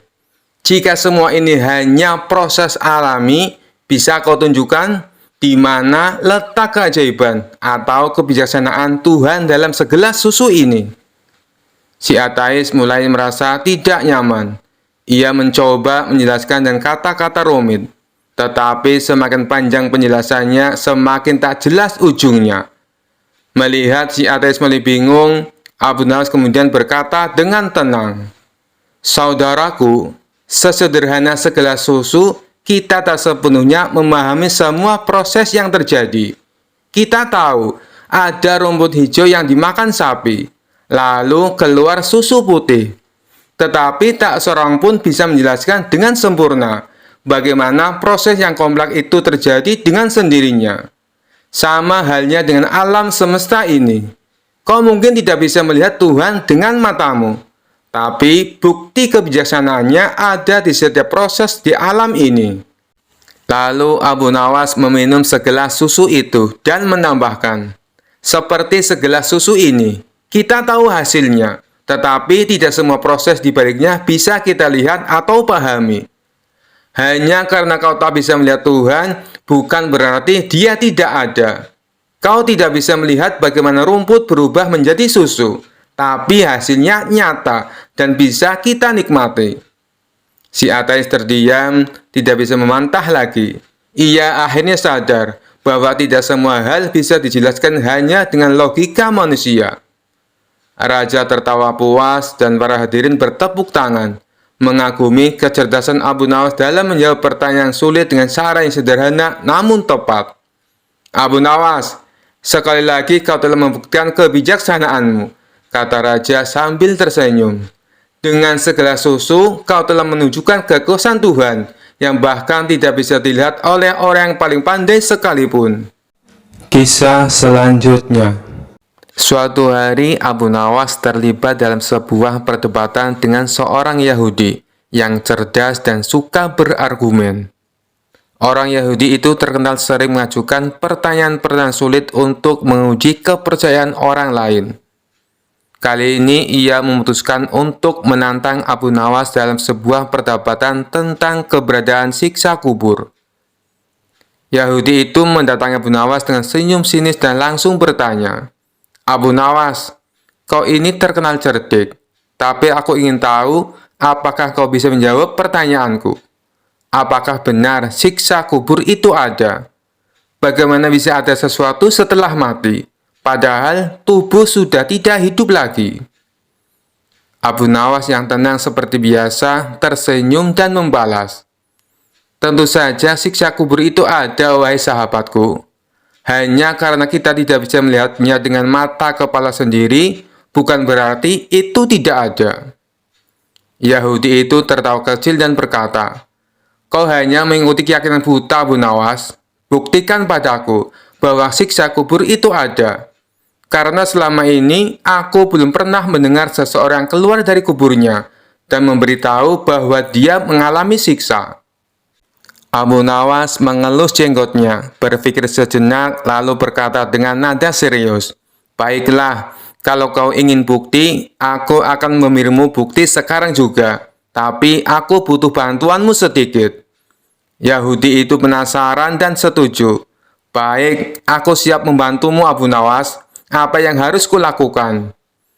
Abu Nawas lalu menunjuk sebidang tanah di dekatnya dan berkata, "Pertama-tama, kita harus menggali lubang kecil. Kau akan masuk ke dalamnya, dan aku akan menutupmu dengan tanah sejenak. Kemudian, aku akan bertanya apakah kau merasakan sesuatu. Jika kau merasakan apapun, mungkin itu bisa menjadi bukti bahwa siksa kubur itu memang ada." Yahudi itu tertawa terbahak-bahak mendengar ide Abu Nawas. "Abu Nawas, kau ini benar-benar lucu. Aku tidak merasakan apa-apa, karena aku masih hidup." "Baiklah, mari kita coba." Mereka pun mulai menggali sebuah lubang kecil. Setelah selesai, Yahudi itu dengan percaya diri masuk ke dalam lubang tersebut. Dan Abu Nawas menutupinya dengan tanah hingga hanya kepala sendiri yang terlihat. Orang-orang yang melihat kejadian itu mulai berkerumun, penasaran apa yang akan dilakukan Abu Nawas selanjutnya. Setelah Yahudi itu berada di dalam lubang, Abu Nawas berdiri di sampingnya, kemudian berkata, "Nah, bagaimana rasanya? Kau merasa nyaman di dalam sana?" Yahudi itu tertawa sambil berkata, "Tentu saja, ini hanya lubang biasa. Aku tidak merasakan apa-apa." Abu Nawas tersenyum licik dan dengan tiba-tiba berteriak keras, "Wahai para pengawal, bawa air keranjang dan tikus tanah." Pengawal yang kebingungan mengikuti perintah Abu Nawas langsung bergegas. Mendengar perintah aneh itu, Yahudi yang tadinya tertawa-tawa mulai merasa cemas. "Untuk apa kau memanggil air dan tikus, Abu Nawas?" Dengan wajah tenang, Abu Nawas menjawab, "Oh, aku hanya ingin memberikan sedikit hiburan untukmu di dalam lubang itu. Kita akan siramkan air dingin supaya kau merasakan sensasi beku. Dan tikus-tikus tanah ini akan menggali di sekitarmu. Mungkin mereka akan berusaha mengunyah sepatumu juga." Mendengar penjelasan itu, Yahudi itu langsung pucat dan mulai merasa tidak nyaman. "Hai Abu Nawas, aku bercanda. Keluarkan aku dari sini. Aku tidak mau ada air dingin atau tikus tanah." Abu Nawas pura-pura terkejut. "Oh, kau takut? Tapi bukankah tadi kau berkata bahwa kau tidak merasakan apa-apa di dalam lubang? Mengapa tiba-tiba kau khawatir?" Yahudi itu mulai panik. "Abu Nawas, keluarkan aku dari sini sekarang. Aku minta maaf telah menantangmu. Aku tidak mau merasakan apapun di dalam kubur ini, bahkan tikus sekalipun." Abu Nawas tertawa kecil, lalu segera mengangkat Yahudi itu keluar dari lubang. Setelah keluar, Yahudi itu tampak kebingungan, tapi juga merasa lega. Abu Nawas menepuk bahu Yahudi itu sambil berkata, "Kau lihat sahabatku, bahkan di lubang kecil itu, ketika aku menyebutkan tentang siksa kecil seperti air dingin dan tikus, kau sudah mulai takut. Padahal itu bukan siksa kubur yang sebenarnya. Bayangkan jika kau berada di dalam kubur yang sesungguhnya dan merasakan siksa yang tidak bisa kau bayangkan. Yahudi itu terdiam, merenungi kata-kata Abu Nawas. Ia akhirnya menyadari bahwa ada banyak hal yang tidak bisa dijelaskan dengan logika sederhana. Dan rasa takut yang ia alami tadi menjadi bukti bahwa sesuatu yang tak terlihat memang bisa nyata adanya. Baiklah Abu Nawas, kata Yahudi itu dengan wajah serius. Kau menang kali ini. Aku belajar satu hal penting hari ini. Kadang sesuatu yang tidak terlihat justru lebih menakutkan daripada yang bisa kita lihat. Abu Nawas tersenyum dan menjawab, betul sekali sahabatku, bukan hanya mata yang menjadi saksi kebenaran, tapi juga hati dan perasaan. Semoga kau mendapatkan pelajaran dari pengalaman ini. Kisah selanjutnya. Dikisahkan suatu malam yang sunyi, Abu Nawas sedang duduk di rumahnya sambil membaca buku dengan tenang. Tiba-tiba angin dingin berhembus masuk ke dalam rumah, dan sekejap ruangan itu berubah menjadi gelap gulita. Ketika Abu Nawas mencoba mencari lilin, sebuah suara berat dan menggelegar terdengar dari sudut ruangan. Abu Nawas, aku datang untuk bertamu. Abu Nawas yang sebenarnya cukup terbiasa dengan hal-hal aneh, tetap tenang dan menyalakan lilin. Di hadapannya berdirilah sosok jin tinggi besar dengan wajah menyeramkan dan mata menyala merah. Oh, tamu dari dunia lain. Apa keperluanmu datang ke rumahku di tengah malam begini? Tanya Abu Nawas dengan santai sambil menyeruput tehnya. Jin itu terkejut melihat Abu Nawas tidak takut. Aku datang karena mendengar kau adalah manusia paling cerdas di negeri ini. Aku ingin menguji kecerdasanmu. Abu Nawas tersenyum kecil. Baiklah, silakan uji aku. Tapi sebelum itu, tamu harus menghormati tuan rumah. Duduklah dulu, kita minum teh bersama. Jin itu meskipun merasa aneh, akhirnya menurut. Ia duduk, tapi karena tubuhnya terlalu besar, kursi yang didudukinya langsung hancur. Abu Nawas tertawa kecil. Maaf, kursiku bukan untuk jin. Mungkin kau lebih nyaman duduk di lantai, kata Abu Nawas dengan nada bercanda. Setelah duduk di lantai, jin itu berkata, Abu Nawas, aku akan memberikanmu 3 pertanyaan. Jika kau bisa menjawab semuanya, aku akan memberimu hadiah. Tapi jika kau gagal, aku akan mengambil jiwamu. Abu Nawas mengangguk santai. Baiklah, aku siap. Apa pertanyaan pertamamu? Jin itu berpikir sejenak, lalu bertanya, apa yang lebih cepat dari angin? Abu Nawas tersenyum, kemudian menjawab, pikiran. Pikiran bisa pergi kemana saja dalam sekejap, bahkan lebih cepat dari angin. Jin itu mengangguk terkesan. Jawabanmu benar. Sekarang pertanyaan kedua. Apa yang lebih berat dari gunung? Tanpa ragu, Abu Nawas menjawab, tanggung jawab. Tanggung jawab bisa sangat berat hingga membuat orang merasa tertekan lebih dari beban gunung. Jin itu mulai khawatir. Ia menyadari bahwa Abu Nawas benar-benar pintar. Baiklah, pertanyaan terakhir. Apa yang lebih tajam dari pedang? Abu Nawas tersenyum lebar. Lidah. Dengan lidah, orang bisa melukai hati lebih dalam daripada luka pedang. Jin itu terdiam. Semua jawaban Abu Nawas benar. Tunggu dulu, kata Abu Nawas. Sekarang giliranku mengujimu. Jika kau gagal menjawab, kau harus memberiku hadiah. Jin itu yang merasa percaya diri setuju. Baiklah, tanyakan apa saja. Abu Nawas bertanya, apa yang ada di hadapanmu tapi tak bisa kau lihat? Jin itu berpikir keras tapi tidak menemukan jawaban. Ia akhirnya menyerah. Apa jawabannya? Abu Nawas tertawa. Udara. Udara ada di hadapan kita tapi tak terlihat. Jin itu kesal tapi tidak bisa menyangkal. Sesuai perjanjian, ia memberikan Abu Nawas sekantong emas sebagai hadiah. Abu Nawas, kau memang manusia cerdas dan licik. Tapi aku akan kembali suatu hari nanti, kata jin itu sambil menghilang. Kisah selanjutnya. Suatu hari, raja kembali memanggil Abu Nawas ke istana untuk memberi perintah aneh lagi. Raja yang terkenal suka menguji kecerdikan Abu Nawas tersenyum licik dan berkata, Abu Nawas, kali ini aku punya tugas sangat penting untukmu. Abu Nawas sudah mencium gelagat tak biasa, menjawab dengan hati-hati. Apa tugasnya, tuanku? Raja dengan suara lantang berkata, "Aku ingin kau pergi dan mencari ujung bumi.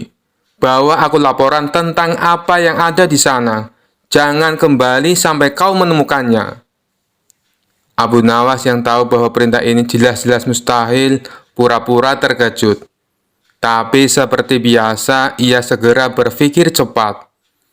Dengan wajah serius, Abu Nawas menjawab, "Baik, tuanku. Hamba akan mencari ujung bumi, tapi hamba butuh beberapa persiapan." Raja mengangkat alis penasaran. "Apa yang kau butuhkan kali ini, Abu Nawas?" Abu Nawas dengan tenang menjawab, "Karena perjalanan ini sangat jauh dan berbahaya, hamba butuh bekal yang cukup besar. Sekitar 100 unta penuh dengan makanan, minuman, dan persediaan lainnya. Selain itu, hamba juga butuh pasukan kecil untuk melindungi hamba dari bahaya selama perjalanan." Raja berpikir sejenak lalu setuju. "Baiklah, aku akan berikan semua yang kau minta. Tapi ingat, jangan kembali sebelum kau menemukan ujung bumi." Abu Nawas tersenyum dan berjanji akan melakukan tugasnya dengan baik. Lalu ia segera memulai perjalanannya dengan 100 unta penuh bekal dan pasukan kecil yang menyertainya. Selama beberapa minggu, Abu Nawas dan rombongannya berkeliling kota, berpura-pura sedang dalam perjalanan jauh. Setiap hari, ia dan pasukannya beristirahat, makan enak, dan menikmati hidup. Sementara orang-orang di kota berpikir Abu Nawas sedang melakukan perjalanan untuk mencari ujung bumi. Setelah beberapa waktu, Abu Nawas merasa cukup. Ia lalu memerintahkan pasukannya untuk kembali ke istana. Saat tiba di depan raja, Abu Nawas melaporkan dengan penuh kepercayaan diri, "Tuanku, hamba telah pergi mencari ujung bumi, dan hamba punya kabar penting." Raja yang sangat penasaran bertanya, "Apa yang kau temukan, Abu Nawas? Apakah kau menemukan ujung bumi?" Abu Nawas mengangguk serius dan menjawab, "Benar, tuanku. Hamba telah menemukannya. Ternyata ujung bumi itu adalah tempat di mana langit dan bumi bertemu, tepat di pintu gerbang istana ini." Raja tercengang mendengar jawaban itu. "Apa maksudmu, Abu Nawas?" Dengan cerdik, Abu Nawas menjelaskan, "Setelah perjalanan jauh, hamba menyadari bahwa setiap kali kita berjalan lebih jauh, bumi tampaknya tak berujung. Tapi ketika hamba kembali ke istana ini, hamba menyadari bahwa semua perjalanan berakhir di sini, tempat di mana Tuanku berkuasa. Inilah ujung bumi, karena di sini segala sesuatu bermula dan berakhir." Raja terdiam sejenak, berpikir keras. Ia tahu Abu Nawas sedang bermain-main dengan logika, tapi jawaban itu sangat masuk akal dan filosofis.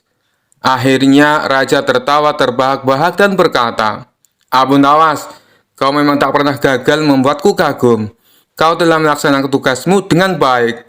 Ujung bumi memang berada di sini, di bawah kekuasaanku."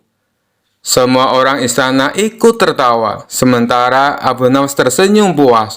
Sekali lagi ia berhasil keluar dari tugas mustahil dengan cara yang cerdik dan kocak, membuat raja tak bisa berkata apa-apa selain tertawa. Kisah selanjutnya. Pada suatu hari, raja sedang gelisah di istana. Ia merasa bosan dengan kehidupan istana yang serba monoton. Untuk menghibur dirinya, ia memanggil Abu Nawas dan memberinya sebuah misi yang tidak biasa. "Abu Nawas," kata raja, "aku mendengar ada sebuah tongkat ajaib yang bisa mengabulkan permintaan apa saja. Aku ingin kau mencarinya dan membawanya ke sini. Kalau kau gagal, aku akan memerintahkan pengawal untuk menghukummu." Abu Nawas yang terkenal licik dan penuh akal tersenyum kecil. "Baginda, apakah Anda yakin tongkat seperti itu ada?" "Tentu saja ada," seru raja. "Aku mendengar cerita itu dari seorang pengembara. Jadi, pergilah dan jangan kembali tanpa tongkat itu." Abu Nawas pun pergi ke pasar, berpura-pura mencari tongkat ajaib. Ia bertanya kepada para pedagang, pengrajin, hingga pengemis. Tentu saja tidak ada yang tahu apa itu tongkat ajaib. Setelah seharian berkeliling, ia memutuskan untuk pulang ke rumah dengan sebuah rencana cerdik. Keesokan harinya, Abu Nawas kembali ke istana membawa sebuah tongkat kayu biasa yang ia temukan di pinggir sungai. Dengan percaya diri, ia menyerahkan tongkat itu kepada raja. "Baginda, inilah tongkat ajaib yang Anda cari," katanya sambil membungkuk. Raja mengamati tongkat itu dengan penuh rasa penasaran. "Apa buktinya bahwa tongkat ini ajaib, Abu Nawas?" tanya sang raja. Abu Nawas tersenyum misterius. "Baginda, tongkat ini hanya akan menunjukkan keajaibannya jika digunakan oleh orang yang jujur. Cobalah Baginda, mintalah sesuatu dan tongkat ini akan mewujudkannya." Raja yang merasa dirinya sangat jujur segera mengangkat tongkat itu. Ia pun berkata, "Aku ingin tongkat ini memberiku sekantong emas." Tentu saja tidak ada yang terjadi. Raja mulai curiga. "Kenapa tidak terjadi apa-apa, Abu Nawas?" Abu Nawas dengan tenang menjawab, "Baginda, mungkin Anda perlu meningkatkan kejujuran Anda terlebih dahulu." Raja merah padam, tapi ia tidak mau menunjukkan rasa malunya. Ia menyerahkan tongkat itu kepada para menterinya untuk dicoba. Setiap menteri yang mencoba tongkat itu gagal menggunakannya. "Ini aneh, tongkat ini tidak bekerja untuk siapapun," seru sang raja. Akhirnya raja kembali memanggil Abu Nawas. "Abu Nawas, apa kau berani mengatakan bahwa aku dan para menteriku tidak jujur?" Abu Nawas tersenyum lebar. "Oh tidak, Baginda. Saya hanya ingin menunjukkan bahwa tidak ada yang benar-benar sempurna di dunia ini, termasuk tongkat ajaib. Karena itu lebih baik kita saling memperbaiki diri daripada bergantung pada benda-benda ajaib." Raja terdiam, lalu tertawa terbahak-bahak. "Abu Nawas, kau benar-benar licik. Kau berhasil mengelabui aku lagi. Baiklah, aku akan membiarkanmu pergi kali ini." Abu Nawas membungkuk sambil berkata, "Terima kasih Baginda. Jika Baginda butuh tongkat ajaib lagi, saya akan mencarinya di tempat yang lebih jauh." Seisi istana pun tertawa mendengar jawaban Abu Nawas. Sementara raja hanya bisa menggeleng-gelengkan kepala, kagum dengan kecerdikannya. Kisah selanjutnya. Abu Nawas dikenal sebagai penyair dan juga sosok jenaka yang penuh dengan kecerdasan. Sejak tinggal di Baghdad, Abu Nawas memiliki hubungan kedekatan dengan Baginda Raja Harun al-Rasyid karena dirinya sering memberikan solusi kenegaraan bagi Baginda Raja. Akan tetapi hari itu sebuah pemandangan langka terjadi. Abu Nawas datang ke istana kerajaan tanpa mendapat undangan dari Baginda Raja terlebih dahulu. "Oh, ternyata engkau datang juga. Kebetulan, aku memang sudah kangen ingin bertemu denganmu, Abu Nawas," kata Baginda Raja tanpa basa-basi.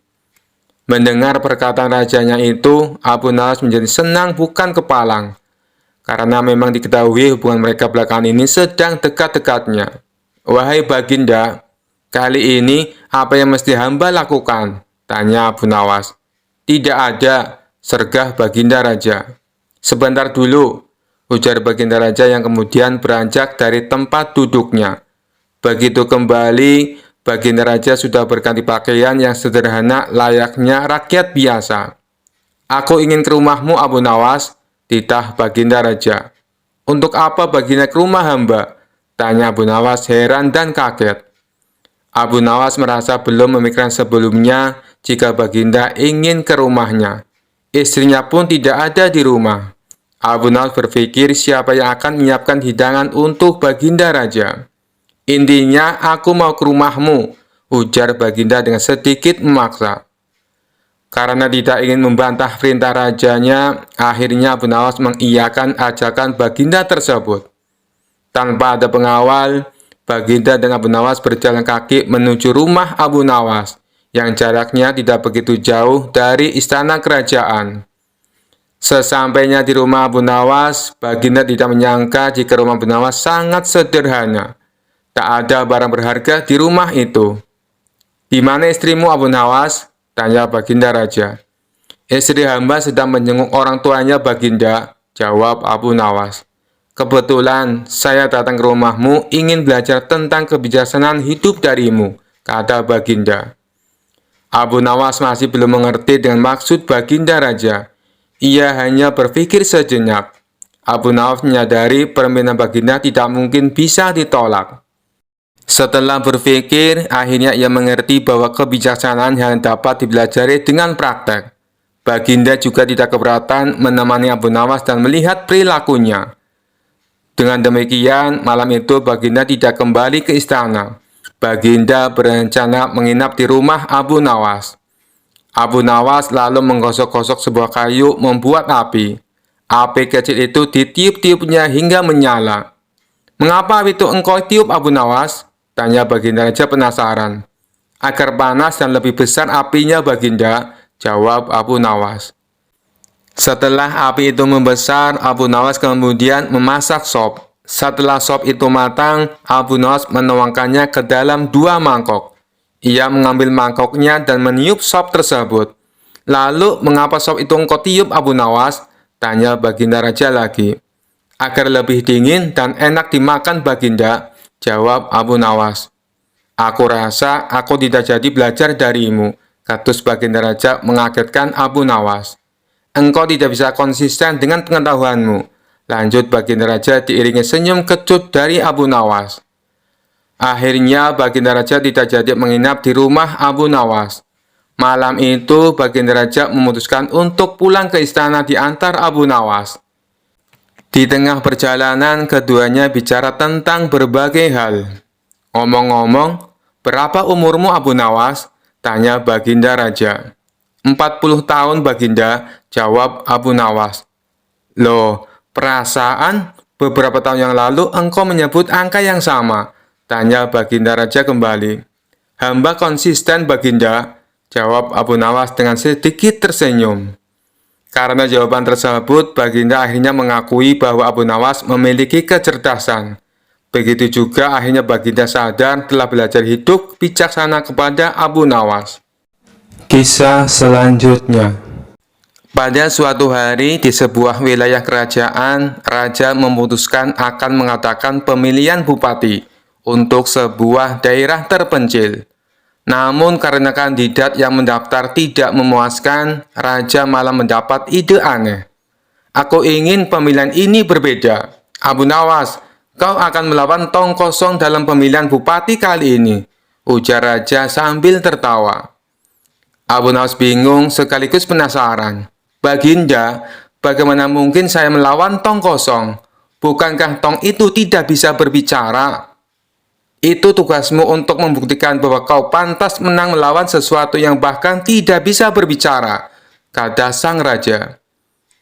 Pada hari debat kandidat, warga berbondong-bondong datang ke alun-alun untuk menyaksikan hal yang tak biasa. Di satu sisi panggung, Abu Nawas berdiri dengan tegak penuh percaya diri. Di sisi lain, sebuah tong kosong berdiri tegak tanpa gerak. Moderator memulai debat.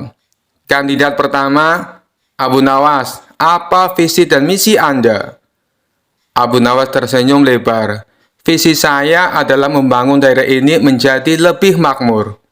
Misi saya adalah mengutamakan keadilan, pendidikan, dan kesejahteraan rakyat." Seluruh warga bersorak, kemudian moderator beralih ke tong kosong. "Kandidat kedua, silakan sampaikan visi dan misi Anda." Hening, tentu saja tong kosong tidak bisa menjawab. Abu Nawas tidak menyia-nyiakan kesempatan ini. "Lihatlah saudara-saudaraku, calon lawan saya ini bahkan tidak bisa bicara. Bagaimana dia bisa memimpin kalian?" kata Abu Nawas sambil tertawa kecil. Selama masa kampanye, Abu Nawas menggunakan segala akalnya. Ia mendatangi warga sambil membawa tong kosong itu kemana-mana. "Saudara-saudara, tong ini kosong, tidak punya isi. Kalau kalian memilihnya, sama saja dengan memilih pemimpin yang tidak bisa memberi apa-apa. Pilihlah aku, yang punya isi kepala dan hati." Warga tertawa terbahak-bahak mendengar kampanye Abu Nawas. Dalam waktu singkat, popularitasnya melonjak. Saat hari pemilihan tiba, suara warga bulat memilih Abu Nawas. Setelah hasil diumumkan, raja memanggil Abu Nawas ke istana. Abu Nawas, kau telah membuktikan dirimu. Tapi katakan, bagaimana kau bisa yakin akan menang melawan tong kosong? Abu Nawas tersenyum kemudian berkata, Baginda, rahasianya adalah mengingatkan rakyat bahwa pemimpin kosong hanya akan membuat rakyat kelaparan. Dan aku rasa tong kosong itu tidak keberatan kalah, karena dia memang tidak punya apa-apa untuk dipertaruhkan. Raja tertawa terbahak-bahak. Abu Nawas, kau memang cerdas sekaligus licik. Aku bangga padamu. Sejak saat itu, cerita tentang Abu Nawas melawan tong kosong menjadi legenda yang terus diceritakan sebagai lelucon tentang pemilihan yang aneh, tetapi penuh hikmah. Pemimpin yang berisi lebih baik daripada tong kosong, kata Abu Nawas sambil tersenyum puas. Kisah selanjutnya. Suatu hari Abu Nawas sedang duduk santai di depan rumahnya sambil menyeruput teh hangat. Tiba-tiba terdengar suara gaduh dari kejauhan. Ketika Abu Nawas menoleh, ia melihat debu mengepul di udara, diikuti oleh bayangan seseorang yang mendekat dengan sangat cepat. Begitu debu menghilang, tampak seorang pria dengan tongkat ajaib di tangannya dan bulu monyet di kepalanya. Dia berdiri gagah di depan Abu Nawas. Abu Nawas, aku adalah Sung Gokong, Raja Kera dari Cina. Aku mendengar bahwa kau adalah orang yang paling licik di negeri ini. Maka aku datang untuk menantangmu bertarung, teriak Sung Gokong dengan penuh semangat. Abu Nawas yang masih dalam mode santai hanya menghela nafas. Aduh, pagi-pagi kau sudah ada tantangan bertarung. Apa tidak ada hal lain yang lebih damai untuk dilakukan? Namun Sung Gokong tampak tak sabar. Dia memutar tongkatnya lalu berkata, Kau tidak bisa mengelak Abu Nawas. Kau harus menerima tantanganku atau kehilangan kehormatanmu. Abu Nawas berpikir cepat. Melawan Raja Kera yang sakti dan bisa terbang, ini jelas tidak seimbang. Tapi Abu Nawas adalah orang yang dikenal selalu punya akal licik untuk menghadapi situasi sulit. Maka dengan senyum liciknya ia berkata, Baiklah Sung Gokong, aku akan melawanmu tapi aku punya syarat. Sung Gokong menatap penasaran. Apa syaratnya? Abu Nawas menjawab dengan tenang. Kita akan bertarung di sebuah medan yang tak pernah kau lihat sebelumnya. Aku tahu kau hebat di udara, di tanah, dan bahkan di air. Tapi aku ingin melihat apakah kau bisa menang di tempat yang lebih sulit. Sung Gokong tertawa meremehkan. Tempat apapun, aku pasti bisa mengalahkanmu, Abu Nawas. Abu Nawas tersenyum. Baiklah, ikutlah aku ke medan pertarungan kita. Abu Nawas lalu membawa Sung Gokong ke sebuah lapangan yang luas, yang dipenuhi oleh kasur empuk dan guling-guling besar. Sung Gokong mengerutkan kening dan bingung. Tempat apa ini? Tanya Sung Gokong. Ini adalah medan pertarungan kita, Sung Gokong, kata Abu Nawas dengan penuh percaya diri. Pertarungan kita bukan soal kekuatan, tapi soal bertahan. Kita akan bertarung di sini dengan satu aturan. Siapa yang tertidur dulu, dialah pemenangnya. Sung Gokong yang terkenal selalu aktif dan lincah merasa heran. Tertidur? Itu konyol. Aku tak pernah tidur, apalagi dalam situasi bertarung. Abu Nawas tersenyum lebar. Nah, itulah tantangannya. Kau tak hanya harus menang, tapi juga melawan rasa kantuk. Siapa yang pertama tidur, dialah pemenangnya. Sung Gokong tertawa keras, meremehkan tantangan itu. Baiklah, kalau begitu kita mulai sekarang. Mereka berdua pun berbaring di atas kasur empuk yang besar. Tak sampai 10 menit, Sung Gokong yang tak terbiasa diam dalam posisi nyaman mulai gelisah. Matanya berkedip-kedip. Tubuhnya merasa rileks di atas kasur empuk, dan tanpa sadar, dia tertidur lelap. Abu Nawas yang sudah biasa bersantai dengan liciknya menunggu sampai Sung Gokong tertidur. Lalu dengan santai berdiri dan berjalan pulang, meninggalkan Sung Gokong yang mendengkur di lapangan kasur. Esok paginya, Sung Gokong terbangun dengan terkejut, melihat Abu Nawas sudah tak ada di sana. Ia sadar bahwa ia telah kalah dalam tantangan yang sederhana namun sangat cerdik. Sung Gokong menggaruk-garuk kepalanya sambil bergumam, "Aku mungkin kuat, tapi otak Abu Nawas benar-benar sulit dikalahkan." Dan dengan itu Abu Nawas kembali memenangkan pertarungan. Kali ini melawan Raja Kera dari Cina, tanpa harus mengangkat satu senjata pun. Kisah selanjutnya. Pada suatu hari, Abu Nawas sedang berjalan-jalan di pasar dan bertemu dengan Abu Jahil, orang yang terkenal suka menjahili orang lain. Abu Jahil mendekati Abu Nawas dengan senyum penuh tipu muslihat dan berkata, "Wahai Abu Nawas, aku dengar engkau adalah orang yang sangat cerdas. Bagaimana kalau kita bermain tebak-tebakan? Siapa yang kalah harus memberikan uang 10 dinar." Abu Nawas yang tahu Abu Jahil suka menjebak orang dengan tipu muslihatnya tersenyum dan berkata, "Baiklah Abu Jahil, aku terima tantanganmu. Silakan mulai." Abu Jahil tersenyum lebar dan mulai tebakannya. Tebakan pertama, apa yang ada di langit, tapi tidak bisa kau lihat dengan mata telanjang? Abu Nawas berpikir sejenak, lalu berkata, "Mudah sekali, jawabannya adalah bintang-bintang yang jauh." Abu Jahil terkejut karena Abu Nawas menjawab dengan cepat dan benar. Tapi ia tak mau kalah. "Baiklah, sekarang giliranku lagi," katanya. "Tebakan kedua, apa yang bisa terbang tapi tidak punya sayap?" Abu Nawas merenung dan berpikir keras. Setelah beberapa saat, ia tersenyum dan menjawab, "Asap. Asap bisa terbang ke langit, tapi tak punya sayap." Abu Jahil mulai kesal karena Abu Nawas terus menjawab dengan benar. Maka ia memutuskan untuk memberikan tebakan-tebakan yang lebih sulit. "Sekarang tebakan ini. Apa yang bisa berjalan tanpa kaki, terbang tanpa sayap, dan menangis tanpa air mata?" Abu Nawas menggaruk-garuk kepalanya, pura-pura berpikir keras. Setelah beberapa saat, ia dengan sengaja berkata, "Aku menyerah. Apa jawabannya?" Abu Jahil tersenyum puas, kemudian berkata, "Jawabannya adalah awan.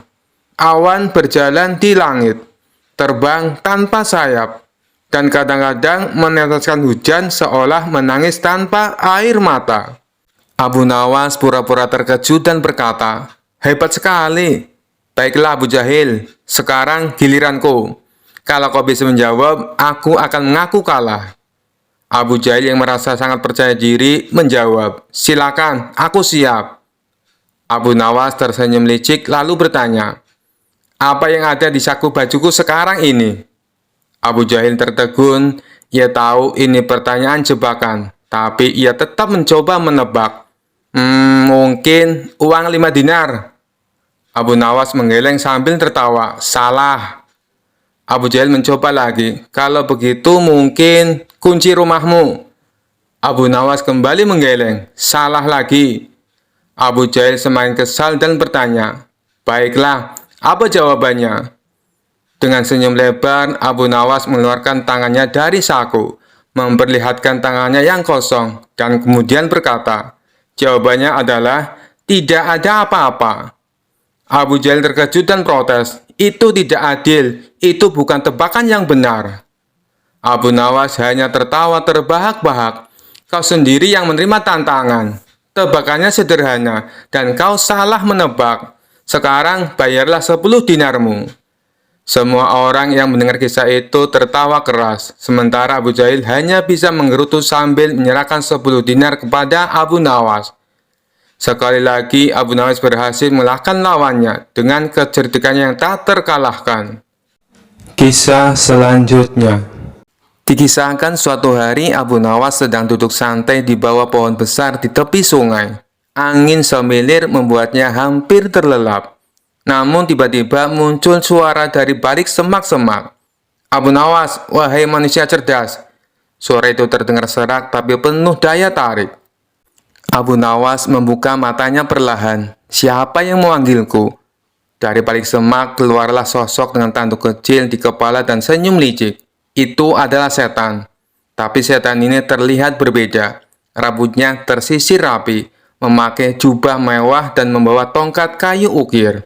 "Aku adalah setan yang sedang bertobat," katanya dengan suara dramatis. Abu Nawas mengerutkan dahi. "Setan bertobat? Jangan bercanda. Apa yang kau inginkan dariku?"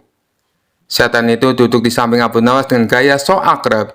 "Begini Abu Nawas, aku sudah bosan menyesatkan manusia. Aku ingin hidup damai, tapi aku butuh bantuanmu untuk memahami bagaimana manusia bisa hidup bahagia tanpa tergoda." Abu Nawas tertawa kecil. "Hidup bahagia tanpa tergoda? Kau bertanya pada orang yang sering tergoda makanan gratis." Setan tersenyum lebar. "Tepat sekali, itu sebabnya aku memilihmu. Tapi sebelum aku benar-benar bertobat, aku ingin menunjukkan sesuatu yang mungkin membuatmu tergoda. Apakah kau sanggup menolaknya?" "Baiklah," kata Abu Nawas sambil bersandar. "Coba kau tunjukkan." Setan mengibaskan tongkatnya, dan tiba-tiba di hadapan Abu Nawas muncul peti harta karun penuh emas dan permata. "Abu Nawas, semua ini bisa menjadi milikmu jika kau bersedia memujiku satu kali saja," bujuk setan dengan nada menggoda. Abu Nawas menggaruk-garuk kepala, pura-pura berpikir keras. "Memujimu hanya satu kali untuk semua ini? Itu terlalu mudah. Tapi tunggu dulu, bukankah kau setan? Kalau aku memujimu, aku pasti masuk jebakanmu." Setan tertawa kecil. "Tapi kau cerdas Abu Nawas, aku yakin kau bisa lolos tanpa terkena dosa." Abu Nawas mendekati peti harta itu, memeriksa isinya, lalu berkata, "Baiklah, aku akan memujimu, tapi tunggu sebentar." Abu Nawas mengambil sandal bututnya, memukulkan ke tanah 3 kali, lalu berteriak, "Wahai pasir, wahai debu, terima kasih karena telah mengizinkanku memandang harta ini tanpa memilikinya." Setan melongo. "Hai, aku yang menunjukkan harta ini. Kenapa kau malah memuji pasir dan debu?" Abu Nawas tertawa terbahak-bahak. "Kau hanya menunjukkan ilusi, wahai setan. Tapi pasir dan debu inilah yang nyata, menopang langkahku setiap hari." Setan merasa malu telah dipermainkan. "Abu Nawas, kau benar-benar licik. Tidak heran banyak manusia yang mengagumimu." Abu Nawas tersenyum sambil mengusir setan itu dengan tongkat kayu. "Pergilah wahai setan, jangan coba-coba menggoda orang yang sudah tahu trikmu." Setan pun lari terbirit-birit. Abu Nawas kembali bersandar di bawah pohon sambil tertawa kecil. Setan pun harus belajar, tidak semua manusia bisa dibodohi. Malam itu Abu Nawas tidur nyenyak, puas telah mengalahkan rayuan setan tanpa kehilangan akal sehatnya. Kisah selanjutnya. Dikisahkan ada 3 orang yang cukup terkenal cerdik dan pandai berkeliling negeri untuk menantang adu pintar dengan siapapun. Pada hari yang ketiga, orang itu memasuki kampung Abu Nawas. Penduduk sepakat untuk menghadapi ketiga orang itu, maka mereka sodorkan si cerdik Abu Nawas. "Saya yakin Abu Nawas bisa mengatasi 3 orang itu," ujar salah seorang penduduk. Singkat cerita, Abu Nawas akhirnya setuju menghadapi orang itu. Adu kepintaran antara Abu Nawas dan ketiga orang itu diadakan di tengah lapangan, sehingga masyarakat bisa menonton. Setelah waktu yang ditentukan tiba, maka berkumpullah para penduduk setempat. Abu Nawas tampak santai, acara pun segera dimulai. Masing-masing kontestan memperkenalkan diri masing-masing. Sebagai penghormatan, juri mempersilahkan 3 orang itu untuk bertanya kepada Abu Nawas. Ketiga orang itu sangat senang mendapat kesempatan bertanya lebih dulu. Maka dengan congkaknya, orang pertama bertanya kepada Abu Nawas, "Di mana sebenarnya pusat bumi ini, wahai Abu Nawas yang tolol?" Abu Nawas tersenyum simpul, dibilang tolol. Si cerdik ini menjawab, "Itu sih gampang." "Kalau begitu di mana?" desak orang itu. "Tepat di bawah telapak kaki saya, saudari yang budiman," ujar Abu Nawas dengan senyum mengembang sembari merapalkan kakinya dan sedikit membungkuk. Jawaban Abu Nawas itu membuat orang kedua tidak terima. Ia langsung berkata dengan keras, "Bagaimana saudara bisa membuktikan hal itu? Jika kalian tidak percaya atas jawabanku, ukur saja sendiri," jawab Abu Nawas enteng. Tampaknya jawaban itu telah membuat orang pertama tertegun dan hanya biasa diam saja. Untuk itulah tiba giliran orang kedua mengajukan pertanyaan kepada Abu Nawas. Berapa banyak jumlah bintang di langit? Pernyataan yang nyaris sama dan sudah pasti dijawab oleh Abu Nawas dengan mudah. Bintang-bintang yang ada di langit itu jumlah sama dengan rambut yang tumbuh di keledaiku ini, ujar Abu Nawas sembari menuding keledainya yang sedang merumput. Bagaimana saudara bisa membuktikan hal itu? Tanya orang kedua dengan suara tinggi. Nah, kalau tidak percaya, hitung saja rambut yang ada di keledai ini. Nanti saudara akan tahu kebenarannya, jawab Abu Nawas. Itu sih bodoh, akal-akalan saja. Bagaimana orang bisa menghitung bulu keledai? Sanggah orang pintar kedua itu. Nah, kalau aku bodoh, berarti saudara juga bodoh. Bagaimana bisa orang menghitung bintang di langit? Ujar Abu Nawas tak mau kalah. Mendengar jawaban itu, si orang kedua pun langsung mengunci mulutnya. Sekarang, tampillah orang yang ketiga. Orang ini konon paling cerdas di antara yang lain. Ia memang agak terganggu oleh kecerdikan Abu Nawas dan dengan ketus ia bertanya, tampaknya saudara tahu banyak mengenai keledai. Coba saudara katakan padaku, berapa jumlah bulu yang ada di ekor keledai itu? Sebuah pernyataan yang tidak kreatif, nyaris mirip orang pertama dan kedua. Ini tentu saja membuat Abu Nawas tertawa mengejek. Aku tahu jumlahnya. Jumlah bulu yang ada di ekor keledai ini sama dengan jumlah rambut yang ada di janggut saudara, jawab Abu Nawas dengan senyum-senyum. Bagaimana saudara bisa membuktikan hal itu? Tanya orang ketiga penasaran. Oh, itu mudah saja. Begini saudara. Saudara mencabut sehelai bulu dari ekor keledaiku. Kemudian, saya akan mencabut sehelai rambut dari janggut saudara. Nah, kalau sama, maka yang aku katakan adalah benar. Kalau tidak, berarti saya keliru, jawab Abu Nawas. Tentu saja orang ketiga itu dibuat mati kutu oleh Abu Nawas.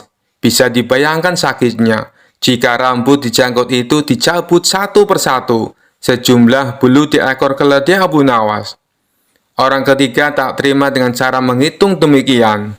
Hanya saja dia tak bisa berkutik. Para penonton pun menganggap Abu Nawaslah pemenangnya. Kisah selanjutnya. Suatu hari terdengar kabar di seluruh negeri bahwa seorang pria super kuat dari negeri asing yang dikenal sebagai Superman telah datang. Dengan kekuatan yang luar biasa, ia bisa terbang, memiliki pandangan tembus pandang, dan mampu mengangkat gunung dengan satu tangannya. Raja yang penasaran segera ingin mengundang Superman ke istana untuk melihat seberapa hebat kekuatan yang dimilikinya. Tentu saja Abu Nawas juga mendengar kabar tersebut. Dengan cerdik ia sudah menyiapkan sesuatu yang akan membuat semua orang terhibur. Ketika raja memanggilnya, Abu Nawas datang dengan senyum lebar di wajahnya. Abu Nawas, kata raja, aku ingin mengadakan pertandingan persahabatan antara kau dan Superman. Aku ingin tahu, apakah kecerdikanmu bisa mengalahkan kekuatan super yang dia miliki? Abu Nawas tanpa ragu sedikit pun menjawab dengan nada serius tapi kocak. Tentu tuanku, hamba siap melawan siapa saja, bahkan Superman. Tapi hamba hanya butuh sedikit persiapan. Raja tersenyum lebar, tak sabar ingin melihat pertandingan yang seru ini. Ketika hari pertandingan tiba, arena sudah dipenuhi oleh para penonton yang penasaran.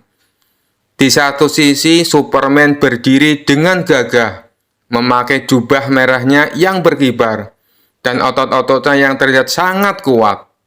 Di sisi lain, Abu Nawas datang dengan pakaian biasa, tampak tenang, dan bahkan membawa tikar kecil yang digulung di pundaknya. Superman yang ingin bersikap ramah menyapa Abu Nawas. Hei Abu Nawas, apa kau siap untuk bertanding melawan aku? Abu Nawas dengan tenang berkata, tentu saja, tapi Superman, kita akan bertanding dengan syarat yang adil. Superman sedikit bingung, tapi ia tetap tersenyum. Apa syaratnya, Abu Nawas? Abu Nawas menjawab, kau kan terkenal dengan kekuatan luar biasa. Jadi kita akan mengadakan pertandingan mengadu kekuatan. Tapi karena aku tidak sekuat dirimu, kita akan bertanding dalam hal yang lebih setara. Siapa yang paling kuat bertahan di satu tempat dalam waktu yang lama tanpa bergerak, dia yang menang. Superman tertawa, itu mudah bagiku. Jadi, kau ingin kita berdiri diam selama mungkin? Abu Nawas mengangguk, iya benar. Tapi sebelum kita mulai, aku akan sedikit bersiap. Lalu Abu Nawas mulai membentangkan tikarnya di tanah dan berbaring santai di atasnya. Ia mengambil pantat kecil dari balik bajunya dan meletakkannya di bawah kepala. Nah, aku sudah siap, katanya santai sambil tersenyum. Superman yang kebingungan bertanya, kau akan bertanding sambil berbaring? Abu Nawas mengangguk, tentu saja, kau kan terkenal sebagai pahlawan yang tak bisa dikalahkan. Jadi, sepertinya adil jika aku sedikit santai. Lagi pula, ini soal siapa yang bisa paling lama tidak bergerak, bukan? Superman tersenyum percaya diri. Baiklah, aku akan berdiri di sini tanpa bergerak selama yang kau mau. Maka dimulailah pertandingan mereka. Superman berdiri tegak dengan tubuh kaku. Sementara Abu Nawas berbaring santai menikmati waktu. Beberapa menit berlalu, Superman tetap berdiri kokoh. Abu Nawas, ia bahkan sempat tertidur sebentar dan mendengkur pelan. 1 jam kemudian, Superman mulai merasa kakinya pegal. Ia mulai sedikit bergeser ke kiri dan ke kanan, tapi tetap berusaha bertahan. Sedangkan Abu Nawas tanpa beban, melanjutkan tidurnya dengan nyaman. Setelah 2 jam, keringat mulai bercucuran dari dahi Superman.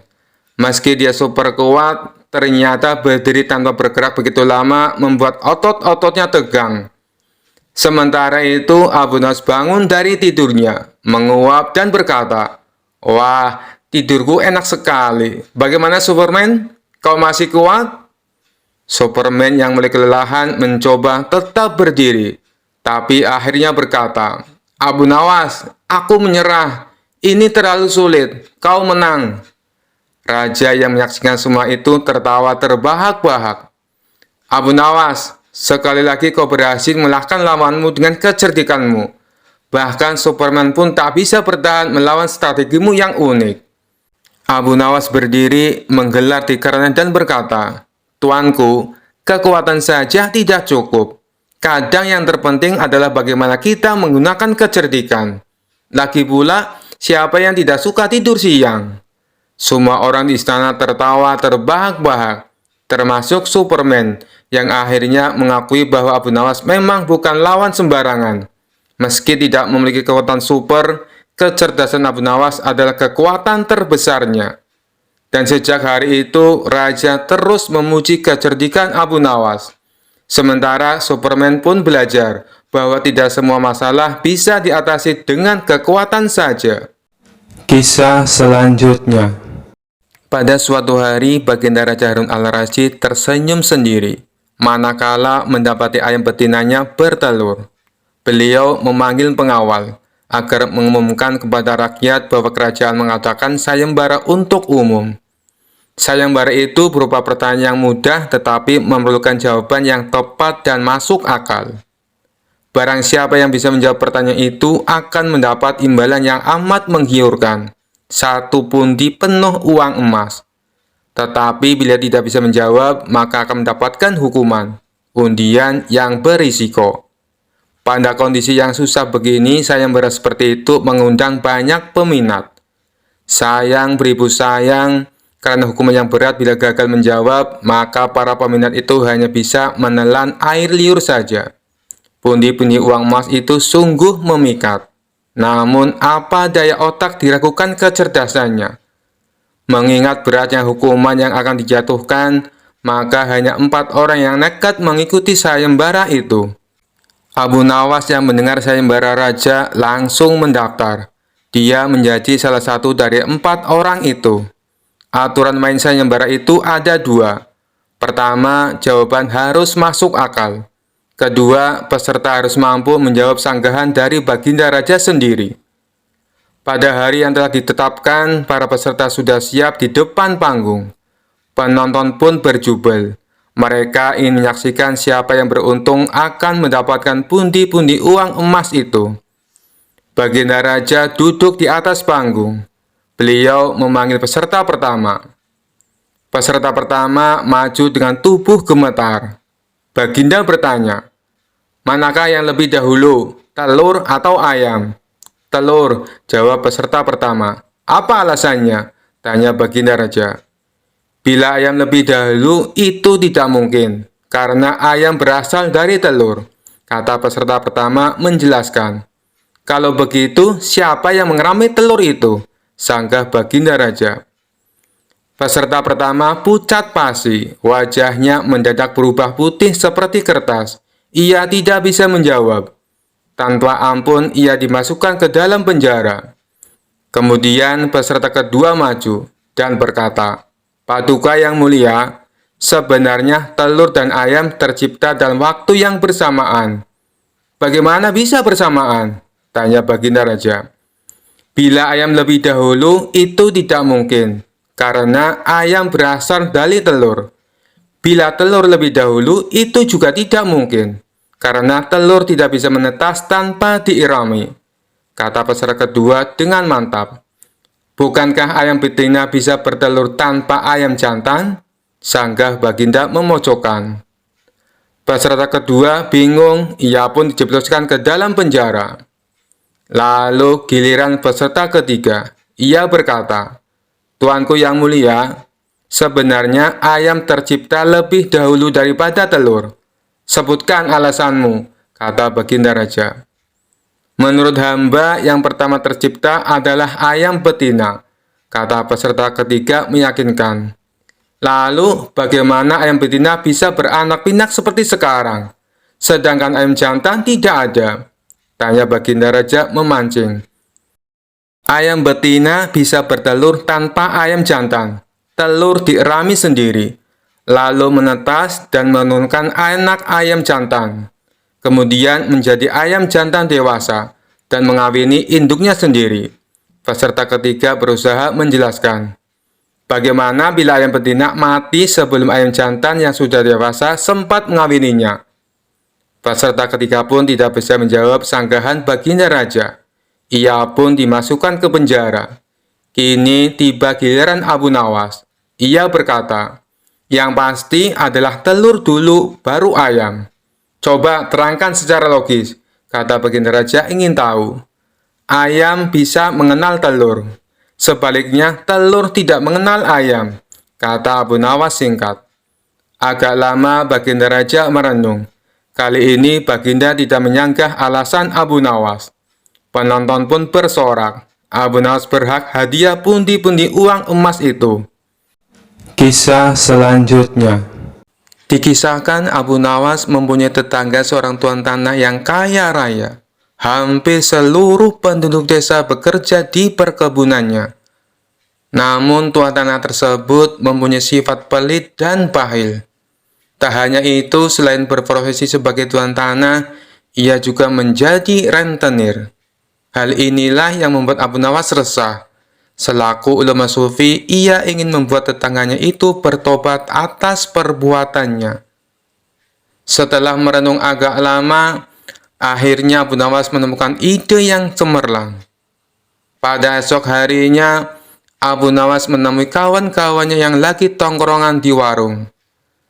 "Tadi malam aku mimpi dapat wangsit yang tidak bisa aku tolak," ucap Abu Nawas membuka percakapan.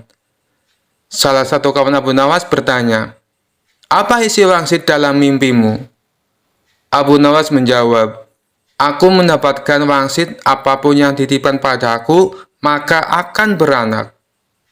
"Maksudnya bagaimana wahai Abu Nawas?" tanya mereka bingung. "Kalau kalian menitipkan padaku 1 ayam, maka dalam beberapa hari ayamnya akan beranak." dan ayam kalian akan menjadi bertambah. Begitu pula bila kalian menitipkan uang atau aku meminjam uang, maka beberapa hari kemudian uang kalian akan beranak, dan tentunya uang kalian akan bertambah. Jelas Abu Nawas.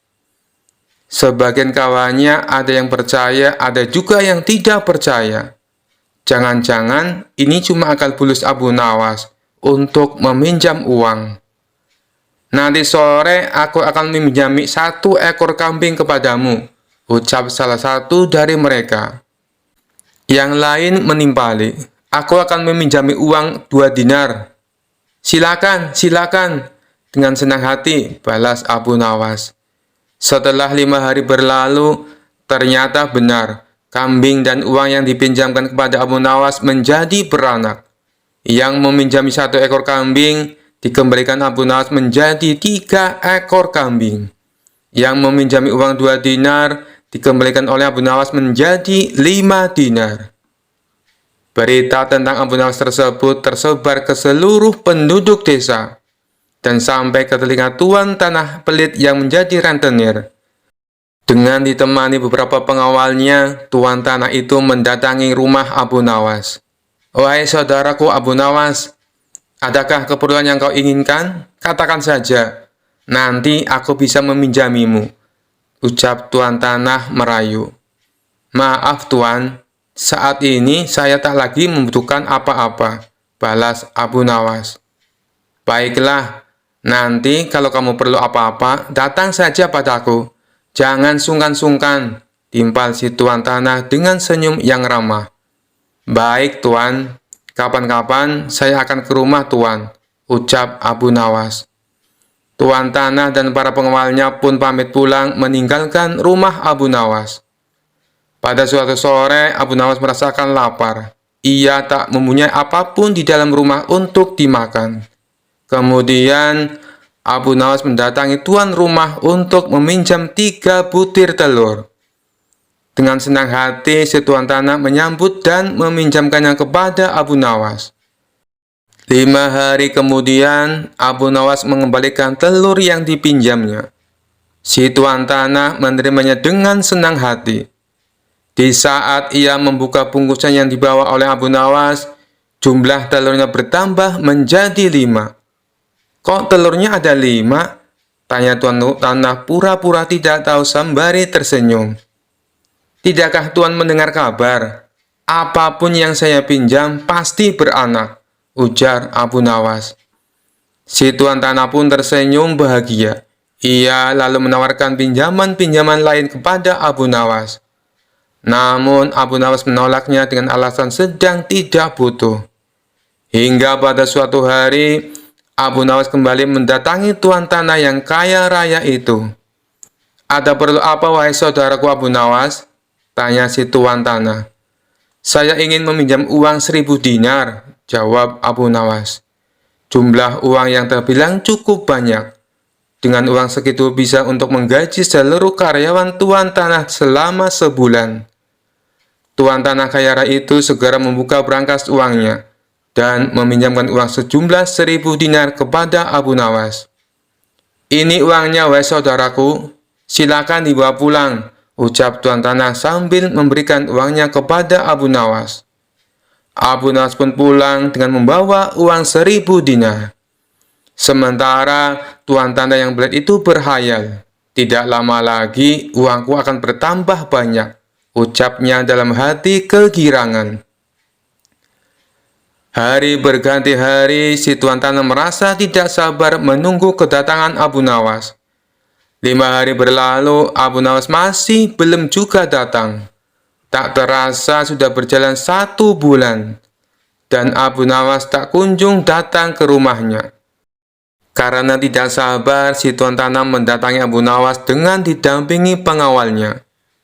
Wahai Abu Nawas, sudah sebulan aku menantimu, tapi kamu malah tidak datang, kata si tuan tanah. Oh iya tuan, maafkan saya. Sebenarnya saya akan ke rumah tuan, namun saya sangat sibuk. Tapi berhubung tuan sudah ada di rumah saya Sekalian saja ada yang mau saya bicarakan, kata Abu Nawas beralasan. Tidak apa-apa, wahai saudaraku. Silakan, apa yang mau kau bicarakan? Balas si tuan tanah. Begini tuan, Abu Nawas mencoba menjelaskan. Uang yang tuan titipkan padaku 3 hari kemudian mati. Boro-boro bisa beranak, yang ada malah mati tak tersisa. Apa maksudmu, wahai Abu Nawas? Tanya tuan tanah penuh emosi. Kamu mau mempermainkan aku ya? Sambungnya. Tidak tuanku, tapi memang begitulah kenyataannya, balas Abu Nawas. Tak terima dengan hal itu, si tuan tanah lalu melaporkan Abu Nawas ke pengadilan. Ia menuntut Abu Nawas agar dihukum pancung, karena telah menipu dirinya dengan jumlah uang yang sangat besar.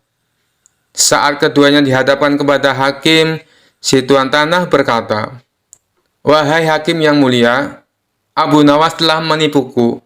Katanya uang yang aku titipkan kepadanya bisa beranak. Tapi kenyataannya ia menipuku dan tidak sepeser pun mengembalikan uangnya padaku. Saya minta supaya Abu Nawas dihukum pancung." Setelah mendengar kesaksian dari tuan tanah, sang hakim bertanya kepada Abu Nawas, "Benarkah seperti itu, wahai Abu Nawas?"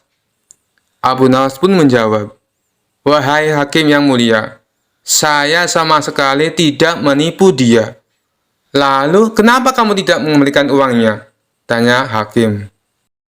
Abu Nawas kembali menjawab, "Dari awal sudah saya katakan padanya, Tuan Hakim, apapun yang dititipkan padaku bisa beranak. Dan kebetulan uang yang ia titipkan padaku bukannya beranak, tapi malah mati. Dan aku tak mungkin mengembalikannya karena sudah mati. Bukankah sesuatu yang beranak pasti bisa mati?" kata Abu Nawas menjelaskan. Sang hakim manggut-manggut dan membenarkan ucapan Abu Nawas. Memang segala sesuatu yang beranak cepat atau lambat pasti akan mati. Dengan ini, Abu Nawas dibebaskan dari segala tuduhan dan tidak diwajibkan untuk mengganti rugi. Mendengar keputusan itu, si tuan hakim tanah langsung jatuh pingsan. Ia telah tertipu oleh wataknya sendiri sebagai orang yang gigih dan berprofesi sebagai rentenir. Kisah selanjutnya. Kisah ini berawal ketika Baginda Raja baru pulang dari negeri seberang. Ia pun menceritakan pengalamannya selama tinggal di sana, termasuk mengenai seorang pengawal pribadi Raja negeri seberang yang terkenal sakti. Si pengawal tersebut bisa muncul tiba-tiba tanpa diketahui dari mana ia datang. Mendengar cerita Baginda Raja, sang menteri pun merasa takjub. "Maksud Paduka, pengawal itu bisa muncul tiba-tiba?" tanya sang menteri merasa heran. "Benar, wahai menteriku, saat itu saya sedang duduk dengan raja negeri seberang, tapi di samping kanan kirinya tak ada seorang pun pengawal. Lalu saya coba tanya kepadanya, 'Kenapa pengawalmu tidak mendampingi?' Dia malah tersenyum. Kemudian dia teriak memanggil pengawalnya. Tiba-tiba di hadapan kami sudah berdiri seorang pengawal, yang entah datangnya dari mana," kata Baginda Raja menjelaskan. "Bisa jadi pengawal tersebut sebenarnya adalah jin, Paduka," timpal sang menteri. "Mungkin juga bisa jadi dia adalah jin," balas Baginda Raja. Setelah mendengar cerita tersebut, sang menteri muncul ide akan sebuah tantangan. Kemudian ia mengungkapkan idenya tersebut kepada Baginda Raja. "Paduka yang mulia, bukankah selama ini tantangan Paduka selalu berhasil dikalahkan Abu Nawas? Bagaimana kalau Abu Nawas ditantang seperti pengawal sakti itu?" kata sang menteri mengusulkan. "Tantangan? Tantangan apa? Aku belum paham dengan maksudmu," tanya Baginda Raja bingung. "Begini, Paduka, Abu Nawas kita tantang hadir di depan Paduka, tapi tidak boleh dengan jalan kaki, tidak boleh berkendaraan, dan tidak boleh kelihatan. Dia harus datang tiba-tiba seperti pengawal itu," kata sang menteri menjelaskan. "Bagus sekali ide kamu, saya setuju. Kali ini Abu Nawas pasti akan kalah," balas Baginda Raja kegirangan. Tanpa membuang-buang waktu, Baginda Raja langsung memerintahkan beberapa pengawal untuk memanggil Abu Nawas. Singkat cerita, datanglah Abu Nawas menghadap Baginda Raja. "Wahai Abu Nawas, apakah kamu masih berani menerima tantanganku?" tanya Baginda Raja. "Tentu saja saya berani, Paduka. Tapi saya perlu tahu apa impiannya kalau saya berhasil," kata Abu Nawas balik bertanya. "Karena tantangan ini sangat sulit dan mustahil, hadiahnya akan aku tambah menjadi 1000 dinar. Tapi bila kamu gagal, sebagai hukumannya, kamu harus memandikan kuda-kuda istana selama sebulan. Dan semua hadiah yang selama ini aku berikan harus kamu kembalikan. Karena hadiah tersebut akan aku serahkan kepada menteriku, sebab dialah yang punya ide tantangan ini. Apa kamu bersedia?" tanya Baginda Raja kembali. Mendengar hadiah yang begitu besar, spontan Abu Nawas langsung tergiur. "Baik, Paduka yang mulia, saya sangat bersedia," sahut Abu Nawas dengan muka berseri-seri. Kemudian Baginda Raja memberitahu tantangan yang akan ia berikan. "Besok kamu harus ada di sini persis seperti sekarang ini, berdiri tepat di hadapanku. Tapi ada syaratnya. Kamu ke sini tidak boleh berjalan kaki, tidak boleh naik kendaraan, dan tidak boleh terlihat oleh siapapun.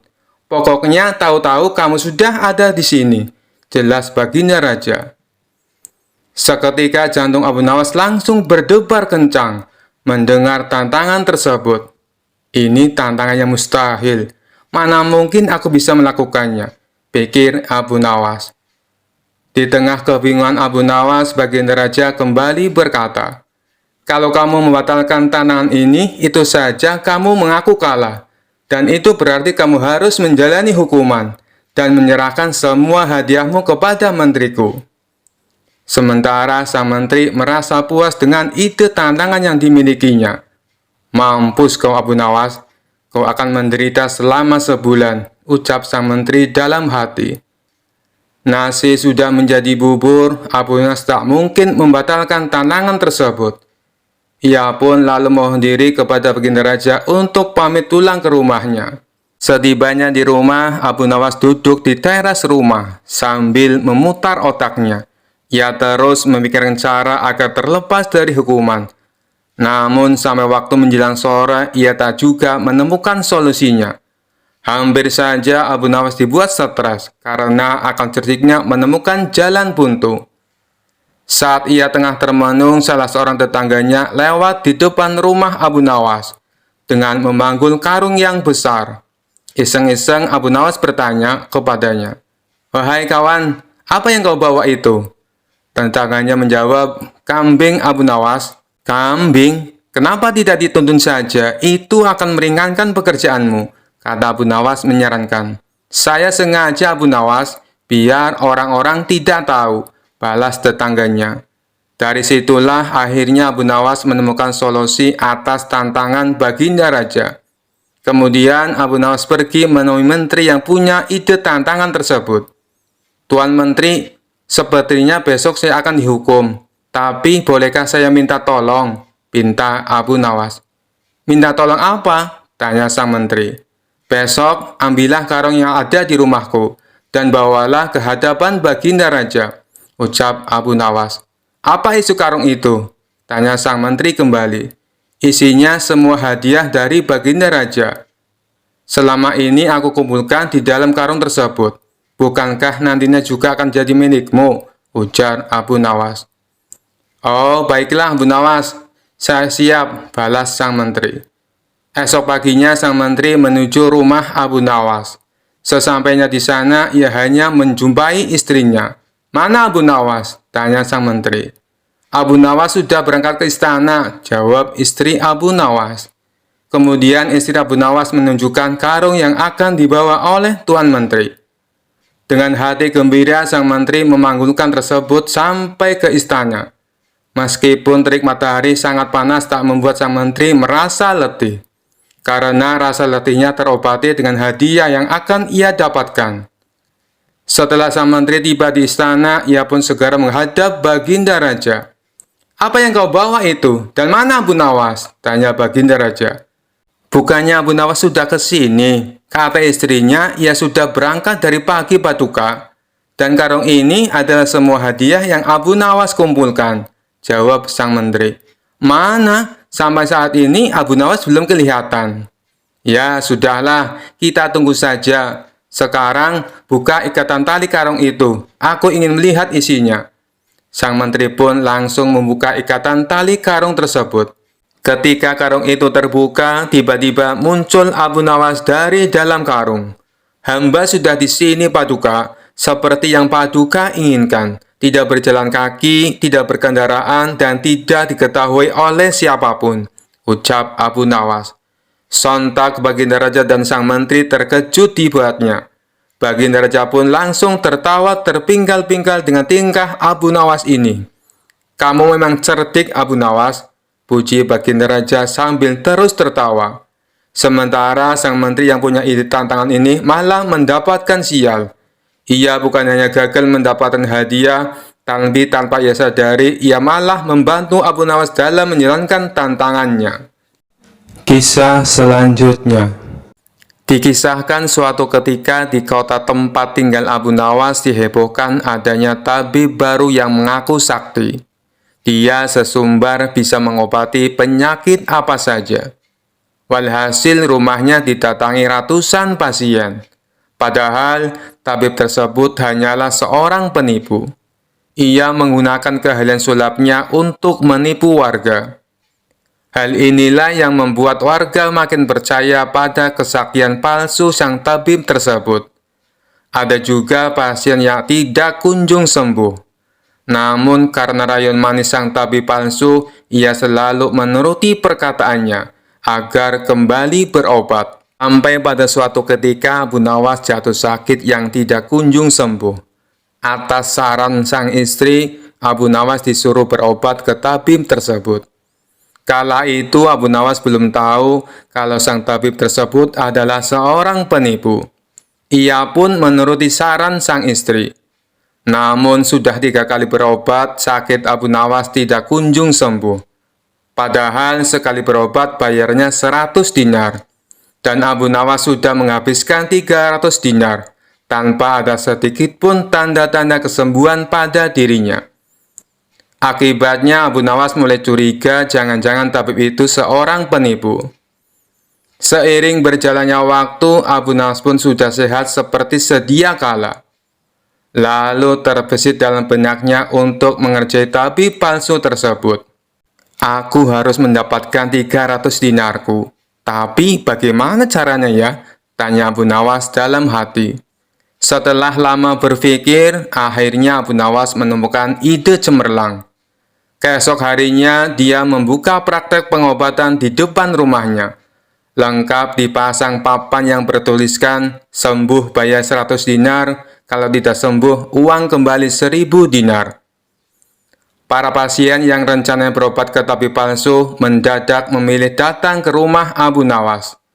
Rumah Abu Nawas pun penuh sesak oleh pasien. Entah karena kebetulan atau bagaimana, hampir semua pasien yang diobati berhasil disembuhkan. Sementara di rumah tabib palsu terlihat sepi, tidak ada seorang pasien pun yang datang. "Hari ini kenapa sepi sekali?" tanya sang tabib dalam hati. Selang beberapa lama datanglah asistennya dan mengabarkan berita tentang klinik Abu Nawas. "Tuan, Abu Nawas sekarang buka praktek pengobatan," kata asistennya melaporkan. "Benarkah?" tanya sang tabib. "Benar, Tuan. Di rumah Abu Nawas ramai sekali pasien datang. Itulah kenapa hari ini di rumah Tuan sepi pasien," jawab asistennya. Mendengar kabar itu, sang tabib tertawa mengejek. "Memangnya Abu Nawas sakti? Menyembuhkan dirinya saja tidak bisa," balas sang tabib dengan terus tertawa. "Bukan masalah sakti atau tidaknya, Tuan. Tapi di depan rumah Abu Nawas terpajang papan yang bertuliskan sembuh bayar 100 dinar. Kalau tidak sembuh, uang kembali 1000 dinar, ujar sang asisten. "Oh, pantas. Aku hari ini sepi pasien. Tapi apa memang benar begitu?" Tanya sang tabib penasaran. Saya lihat sendiri Tuan, tapi anehnya pasien yang berobat ke Abu Nawas hampir semuanya sembuh dari penyakitnya. Jawab sang asisten. Mendengar penuturan asistennya, muncul sifat asli tabib palsu. Ia berencana menipu Abu Nawas. Beberapa hari ke depan untuk sementara kita tutup dulu.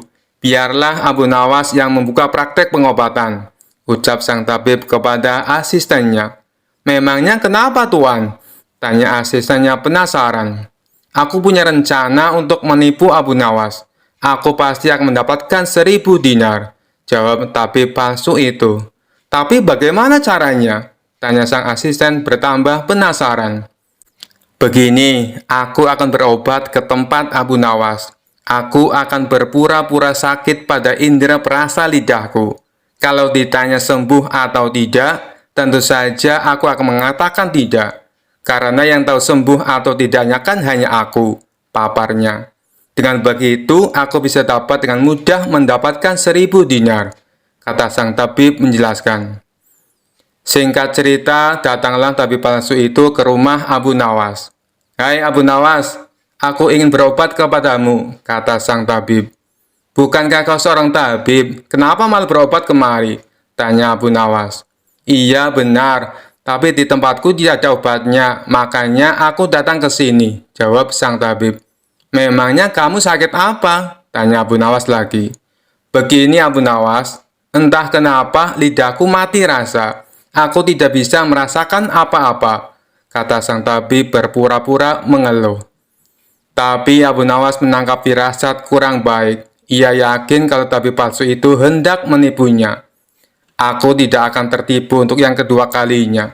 Justru kedatanganmu sudah aku tunggu-tunggu, ucap Abu Nawas dalam hati. Lalu Abu Nawas menyuruh sang tabib untuk menunggunya di ruang pengobatan. Abu Nawas segera memeras buah jeruk yang sangat asam dan menuangnya ke dalam gelas. Lalu gelas tersebut diberikan kepada sang tabib. Ini obatnya sudah jadi, minumlah, ucap Abu Nawas. Ketika sang tabib meminumnya, mukanya mendadak berkerut menahan rasa kecut. Kamu menipuku ya? Ini bukan obat, tapi air jeruk yang sangat kecut, kata sang tabib emosi. Alhamdulillah, berarti lidahmu sudah tidak lagi mati rasa. Sekarang bayar ongkos berobatnya, pinta Abu Nawas. Waduh, aku keceplosan, gagal rencanaku, pikir sang tabib palsu. Ia pun terpaksa memberikan uang 100 dinar kepada Abu Nawas. Tapi sang tabib tidak putus asa. Ia terus berusaha agar bisa mendapatkan 1000 dinar. Hari berikutnya, ia kembali mendatangi Abu Nawas. Hai Abu Nawas, aku mau berobat lagi, kata sang tabib palsu. Oh, silahkan. Apa lidahmu masih mati rasa? Tanya Abu Nawas meledek. Bukan, kali ini penyakitnya berbeda, jawab sang tabib. Luar biasa, ternyata kamu punya banyak stok penyakit. Kali ini apa penyakitnya? Tanya Abu Nawas lagi. Aku hilang ingatan Abu Nawas, jawab tabib palsu itu. Apakah kamu kesandung kasus korupsi, makanya hilang ingatan? Tanya Abu Nawas. Enak saja, memangnya aku pejabat, jawab tabib dengan nada protes. Baiklah, kamu tunggu di sini sebentar, aku akan mengambilkan obatnya, ucap Abu Nawas. Tidak berapa lama, Abu Nawas kembali menemui sang tabib palsu. Ini obatnya, silakan diminum, kata Abu Nawas sambil memberikan gelasnya. Aku tidak mau minumnya Abu Nawas, ujar sang tabib. Loh, memangnya kenapa? Katanya pengen sembuh, ucap Abu Nawas. Ini kan perasaan air jeruk seperti kemarin. Aku tidak mau, kata sang tabib menolak. Alhamdulillah, tanpa meminumnya pun kamu sudah sembuh. Sini, bayar 100 dinar, pinta Abu Nawas lagi. Sudah sembuh? Sembuh apanya? Kamu jangan mengada-ada Abu Nawas, protes sang tabib. Buktinya, kamu masih ingat dengan obat yang kemarin aku berikan itu. Berarti sakit hilang ingatanmu sudah sembuh, jelas Abu Nawas. Untuk kedua kalinya, rencana sang tabib palsu mengalami kegagalan. Mau tidak mau, ia harus memberikan uang kepada Abu Nawas. Kurang ajar. Ternyata Abu Nawas tidak sebodoh yang aku kira, pikir sang tabib. Tidak terima dengan dua kegagalan yang dialami, tabib palsu itu berpikir keras untuk mengalahkan Abu Nawas. Setelah merenung agak lama, akhirnya ia mendapatkan sebuah ide. Aku pasti berhasil, ungkap tabib merasa yakin. Kali ini ia berpura-pura buta. Si tabib berjalan ke rumah Abu Nawas dengan bantuan tongkat di tangannya. Setelah tiba, Abu Nawas sempat kaget dengan penuh rasa iba. Abu Nawas bertanya kepada sang tabib, "Apa yang menimpamu dan mengapa kamu bisa seperti ini?" Si tabib palsu menjawab, "Tolonglah aku Abu Nawas, mataku tiba-tiba buta, sembuhkanlah aku," terangnya. Tabib itu kemudian dipersilakan masuk dan duduk di ruang pengobatan. Setelah mengamatinya dengan seksama, Abu Nawas akhirnya menyadari bahwa itu adalah tipuan. Namun Abu Nawas tidak pernah kehilangan akal. Ia punya cara lain untuk menghadapinya. "Sepertinya penyakit kebutaanmu sudah sangat parah. Maafkan aku, untuk kali ini tidak mampu mengobatinya," ucap Abu Nawas pura-pura sedih. Mendengar jawaban tersebut, sang tabib langsung kegirangan. Akhirnya bisa mengelabui Abu Nawas. "Terus bagaimana ini Abu Nawas? Padahal aku berharap banyak kepadamu," kata sang tabib berpura-pura. "Iya, mau bagaimana lagi? Aku tidak mungkin bisa menyembuhkanmu," jawab Abu Nawas. "Kalau begitu, aku dapat uang 1000 dinar dong," tanya tabib palsu itu penuh harap. "Tentu saja kawan, aku tidak mungkin berdusta," balas Abu Nawas. Kemudian Abu Nawas masuk ke rumah untuk mengambilkan uang. "Ini uang 1000 dinar untukmu," ucap Abu Nawas sambil memberikan uangnya. Tabib palsu itu dengan penuh kegirangan menerima uang tersebut. Tapi setelah uangnya dihitung, ia langsung murka. "Hai Abu Nawas, kenapa hanya 10 dinar?" tegas sang tabib palsu dengan emosi. "Dari mana kamu tahu kalau jumlahnya hanya 10 dinar?" tanya balik Abu Nawas. "Uangnya memang ada 10, tapi pecahan 1 dinar, bukan 100 dinar. Memangnya aku buta, Pak?" balas tabib tambah emosi. "Alhamdulillah, sekarang kamu sudah sembuh," kata Abu Nawas sambil mengambil kembali uangnya. "Maksudmu apa, Abu Nawas? Kenapa uangnya diambil lagi?" tanya si tabib kebingungan. "Loh, kamu kan sudah sembuh. Sini bayar 100 dinar, pinta Abu Nawas. "Sembuh apanya? Kamu jangan mengada-ada, Abu Nawas," protes si tabib palsu. "Bukankah kamu kesini katanya mengalami kebutaan? Tapi kamu bisa membedakan mana pecahan 1 dinar dan mana pecahan 100 dinar. Berarti matamu sudah bisa melihat," jelas Abu Nawas. Tapi palsu itu tidak bisa berkata apa-apa. Ia pun terpaksa memberikan uang 100 dinar kepada Abu Nawas dan pergi dengan perasaan kecewa. "Aku kapok berurusan dengan Abu Nawas," ucap si tabib palsu. Sementara Abu Nawas berhasil mendapatkan kembali 300 dinarnya yang pernah diberikan kepada sang tabib. Kisah selanjutnya. Dikisahkan Abu Nawas pergi ke negeri seberang yang terdapat sebuah kerajaan aman, adil, makmur, dan sentosa karena dipimpin oleh raja yang bijaksana.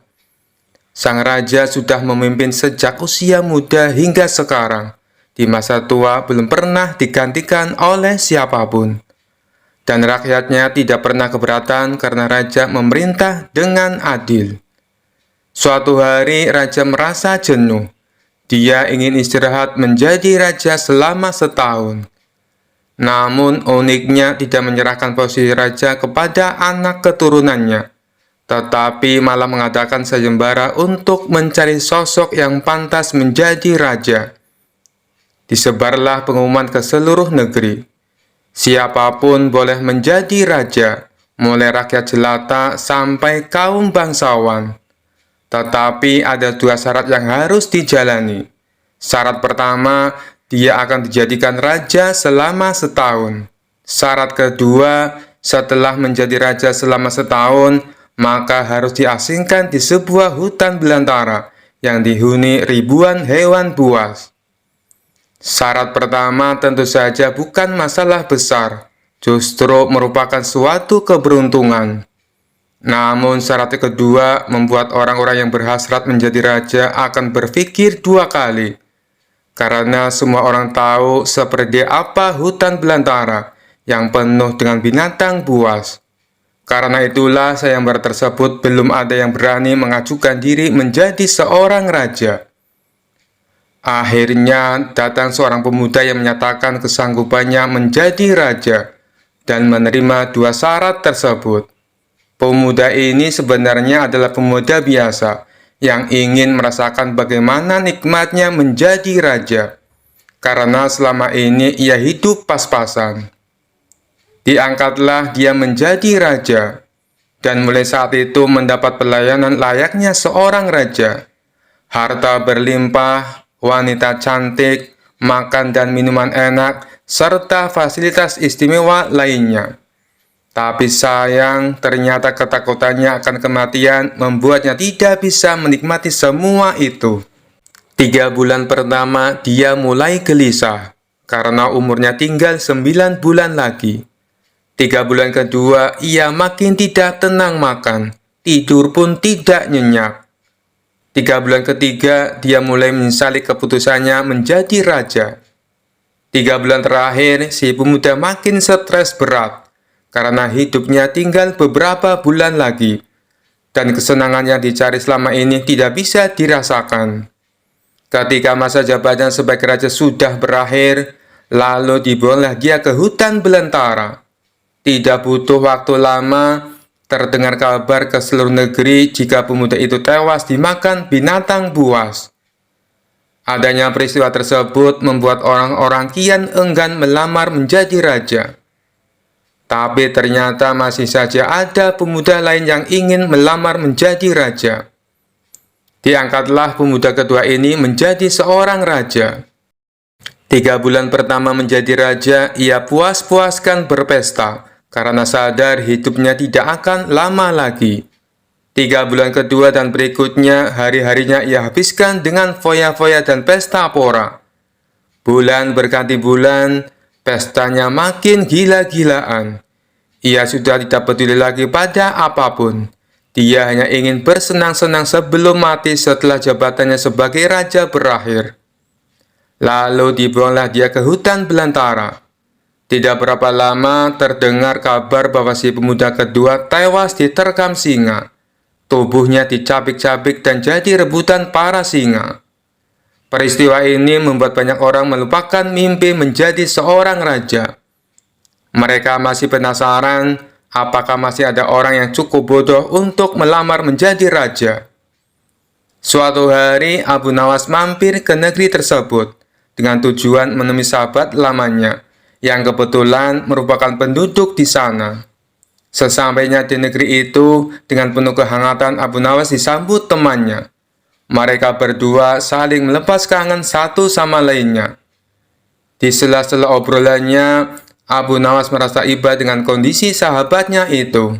Ia kini hidup miskin, tinggal di gubuk kecil reot, hanya seorang diri. "Mana istrimu?" tanya Abu Nawas.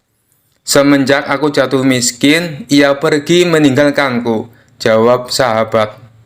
"Ya sudah, yang sabar ya. Yang penting kamu jangan tinggalkan sholat.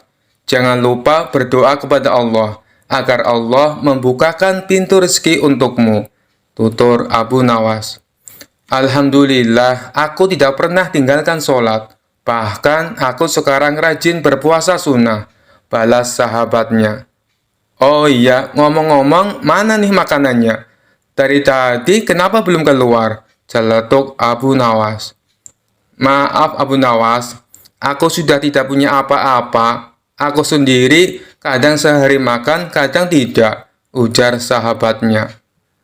Mendengar hal itu membuat hati Abu Nawas makin terenyuh. "Kenapa tidak mencari kerja? Upahnya kan bisa untuk beli makanan," tanya Abu Nawas.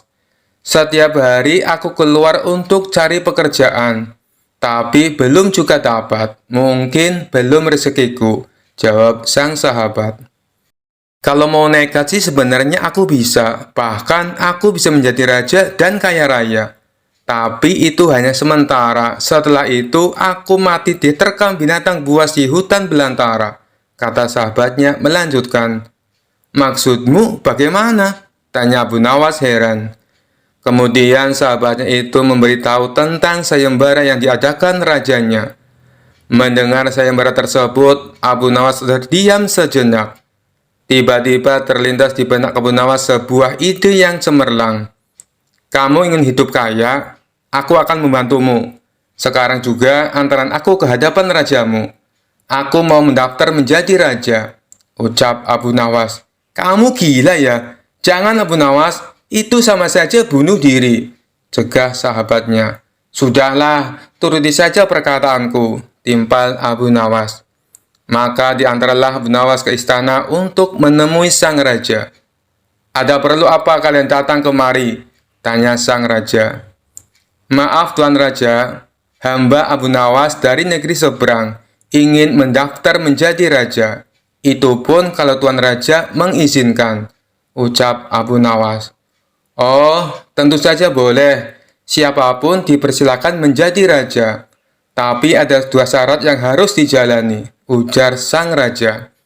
Hamba siap Paduka Yang Mulia, tapi hamba minta satu permintaan. Izinkan sahabat hamba ini menjadi pengawal pribadi hamba, kata Abu Nawas sambil menunjuk sahabatnya yang berdiri di sampingnya. Oh, silakan saja. Saat menjadi raja selama setahun, kau berhak atas segala sesuatunya, termasuk mengatur semua prajurit kerajaan beserta para menteri. Tapi ketika masamu menjadi raja berakhir, sahabatmu juga harus ikut kau dibuang ke hutan belantara. Timpal sang raja. Sahabat Abu Nawas ini pun kaget dan sempat menolak dijadikan pengawal pribadinya. Namun akhirnya Abu Nawas berhasil membujuknya. Mendengar ada yang melamar menjadi raja lagi membuat masyarakat penasaran. Sebagian menertawakan kebodohan tersebut, sementara yang lain merasa iba dan kasihan. Abu Nawas akhirnya diangkat menjadi raja dan diberi segala kemewahan serta kemudahan fasilitas layaknya baginda raja. Ternyata berbeda dengan dua pemuda sebelumnya, Abu Nawas tidak berpesta pora dan foya-foya. Namun ia membuat beberapa tindakan selama menjadi raja. 3 bulan pertama, Abu Nawas memerintah ribuan prajurit untuk membabat habis hutan belantara dan memindahkan semua binatang buas ke tempat lain. Sebagai raja, tentu perintahnya harus dipatuhi. Setelah 3 bulan berlalu, hutan belantara tempat ia akan dibuang kini menjadi tanah kosong yang siap huni. 3 bulan kedua, Abu Nawas memerintahkan para arsitek membuat istana megah untuk dirinya, tentunya dengan uang kerajaan yang dikuasai. Abu Nawas bisa membangun apa saja termasuk membangun istana di tanah yang dulunya adalah hutan belantara. Dalam jangka waktu 3 bulan, berdirilah istana megah dan kokoh. 3 bulan ketiga, Abu Nawas memerintahkan para prajurit membawakan harta dan perabotan dikirim ke istana yang baru saja dibangunnya. 3 bulan terakhir, Abu Nawas menawarkan kepada masyarakat, siapa saja yang mau pindah di wilayah istananya akan dibuatkan rumah dan diberi modal uang untuk berdagang. Kesempatan tersebut tidak disia-siakan warga. Ratusan orang mendaftarkan diri untuk pindah ke sekitaran istana Abu Nawas. Selama 3 bulan terakhir, tempat yang tadinya hutan belantara kini berubah menjadi pemukiman penduduk. Bahkan di sana Abu Nawas mempunyai istana dengan dipenuhi harta kekayaan. Akhirnya habislah masa jabatan Abu Nawas sebagai raja. Sesuai perjanjian, Abu Nawas dan sahabatnya dibuang ke hutan belantara yang kini sudah menjadi pemukiman penduduk. Sesampainya di sana, Abu Nawas dan sahabatnya memasuki istana barunya. Ini semua untukmu. Kau sekarang sudah menjadi orang kaya raya. Tapi jangan lupa bersedekah, utur Abu Nawas. Sahabatnya itu terkejut bukan main. Ia langsung merangkul Abu Nawas dan mengucapkan terima kasih. Akhirnya Abu Nawas pun pamit pulang kembali ke negerinya. Kisah selanjutnya. Kala itu kota Baghdad mendadak gempar oleh kehadiran orang asing. Persoalannya bukan pada orangnya, melainkan orang asing tersebut tidak mempercayai adanya Tuhan. Bukan hanya itu, ia juga menantang orang-orang muslim berdebat mengenai adanya Tuhan. Kabar ini pun sampai ke telinga Baginda Raja. Karena dianggap bikin resah masyarakat, orang asing ini lalu dipanggil ke istana. "Apa tujuanmu membuat onar di negeri kami?" tanya Baginda Raja. Orang asing ini menjawab, "Untuk apa mengaku bertuhan kalau tidak bisa menjawab pertanyaanku?" Kemudian Baginda Raja bertanya kembali, "Apakah kamu tidak percaya adanya Tuhan?" Dengan tegas orang itu menjawab, "Tentu saja saya tidak percaya adanya Tuhan, dan saya juga tidak percaya adanya akhirat." Mendengar itu Baginda Raja sempat terkejut. "Tapi saya dan rakyatku percaya adanya Tuhan. Berarti keyakinan kita berbeda. Jadi jangan ganggu rakyatku," tegas Baginda Raja. "Kalau Paduka Raja percaya adanya Tuhan, bisakah Paduka menjawab 3 pertanyaanku?" tanya orang asing tersebut. "Silahkan," balas Baginda Raja. Pertanyaan pertama, orang Islam meyakini bahwa dunia dan seisinya adalah ciptaan Allah. Lalu, siapakah yang menciptakan Allah? Bukankah sesuatu yang ada pasti ada penciptanya? Pertanyaan yang kedua, katanya di dalam surga manusia tidak akan berak ataupun kencing, sedangkan mereka makan dan minum setiap hari. Bagaimana mungkin ini bisa terjadi? Padahal segala sesuatu yang akan dimasukkan pasti akan keluar, entah itu dengan bentuk yang lain. Dan pertanyaan yang ketiga, orang Islam meyakini kalau setan terbuat dari api, tapi katanya setan akan disiksa dengan api neraka. Mana mungkin api bisa menyakiti api? Mendengar pertanyaan orang asing itu, Baginda Raja hanya terdiam. Bisa saja ia menjawab berdasarkan hadis dan Al-Quran, tapi karena yang dihadapi adalah orang yang tidak percaya Tuhan, maka dijawabnya harus dengan logika. Kemudian salah satu menterinya membisikkan kepada Baginda Raja, "Paduka, kalau soal beginian serahkan saja pada Abu Nawas. Dia pasti bisa mematahkan argumen orang asing itu." Baginda Raja menyetujui usulan menterinya. Maka dipanggillah Abu Nawas ke istana. Singkat cerita, Abu Nawas pun datang menghadap Baginda Raja. Ia lalu dipersilakan duduk di sampingnya. "Ada apa, Paduka? Kenapa tiba-tiba memanggil hamba?" tanya Abu Nawas. "Begini Abu Nawas, orang asing ini tidak percaya adanya Tuhan, dan dia mengajukan 3 pertanyaan, tapi jawabannya harus masuk akal," ujar Baginda Raja. Sekilas Abu Nawas menatap orang asing tersebut. "Oh, ini orangnya yang bikin gempar kota Baghdad," pikir Abu Nawas. Abu Nawas lalu menghampiri orang asing itu dan duduk tepat di hadapannya. "Silahkan, apa yang ingin kau tanyakan?" ucap Abu Nawas dengan penuh percaya diri. Orang asing tersebut memulai pertanyaannya. "Anda sebagai orang muslim tentu percaya bahwa segala sesuatu, baik yang terlihat maupun yang tidak terlihat, pasti ada yang menciptakan." "Iya, tentu saja, saya percaya," jawab Abu Nawas. "Sekarang saya mau bertanya, siapakah yang menciptakan alam semesta dan seisinya?"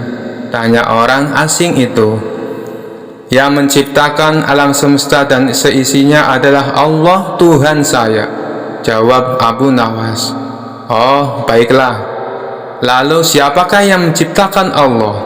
Bukankah tadi Anda mengakui bahwa segala sesuatu, baik yang terlihat maupun tidak terlihat, pasti ada yang menciptakan?" tanya orang asing itu kembali. Sejenak Abu Nawas terdiam. Ia pun lalu berkata, "Anda pasti tahu kalau kami selaku orang Islam mengakui hanya ada satu Tuhan. Kita istilahkan saja Tuhan dengan angka 1. Sekarang gantian aku yang bertanya. Angka 3 berasal dari angka berapa?" tanya Abu Nawas. "Angka 3 berasal dari angka 2 ditambah 1, jawab orang asing tersebut. "Tepat sekali. Kalau angka 2 berasal dari angka berapa?" tanya Abu Nawas kembali. "Angka 2 berasal dari angka 1 ditambah 1, jawab orang asing itu. "Benar sekali. Sekarang kalau angka 1 itu sendiri berasal dari angka berapa?" tanya Abu Nawas. Orang itu kaget dengan pertanyaan tersebut. Ia hanya terdiam tak bisa menjawabnya. Kemudian Abu Nawas berkata kembali, "Pada intinya semua angka pasti ada awalnya. Entah itu angka 5, angka 4, ataupun angka 10. Dan angka-angka tersebut diibaratkan alam semesta ciptaan Allah.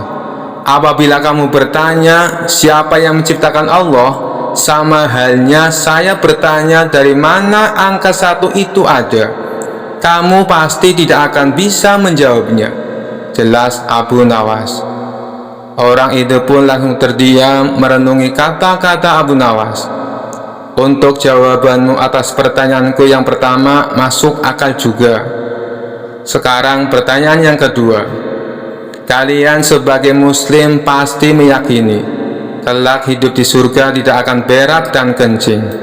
Padahal di sana kalian makan dan minum setiap hari. Mana mungkin itu bisa terjadi? Jelaskan padaku," tanya orang asing tersebut. "Baik, akan saya jelaskan. Selama kamu dalam kandungan rahim ibumu, tentunya kamu makan dan minum, bukan? Karena menurut ilmu medis, seorang janin memakan sesuatu yang dimakan ibunya.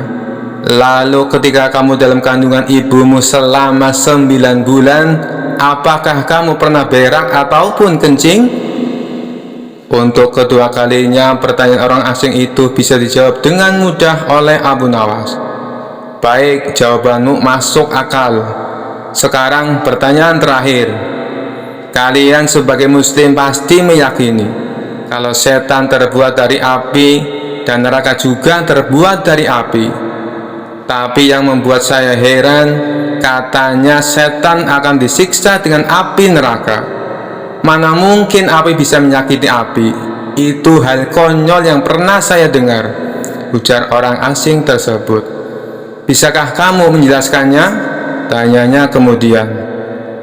"Sebelum aku menjawab pertanyaan yang terakhir, aku ingin kita saling berjanji. Apapun jawabannya, kamu tidak boleh marah," pinta Abu Nawas. "Tentu saja saya tidak akan marah, apalagi kalau jawabannya masuk akal," balas orang asing tersebut.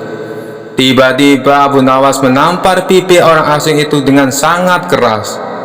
Baginda Raja dan orang-orang yang hadir terkejut dibuatnya. "Hei, apa-apaan ini? Kalau tidak bisa menjawab, jangan emosi.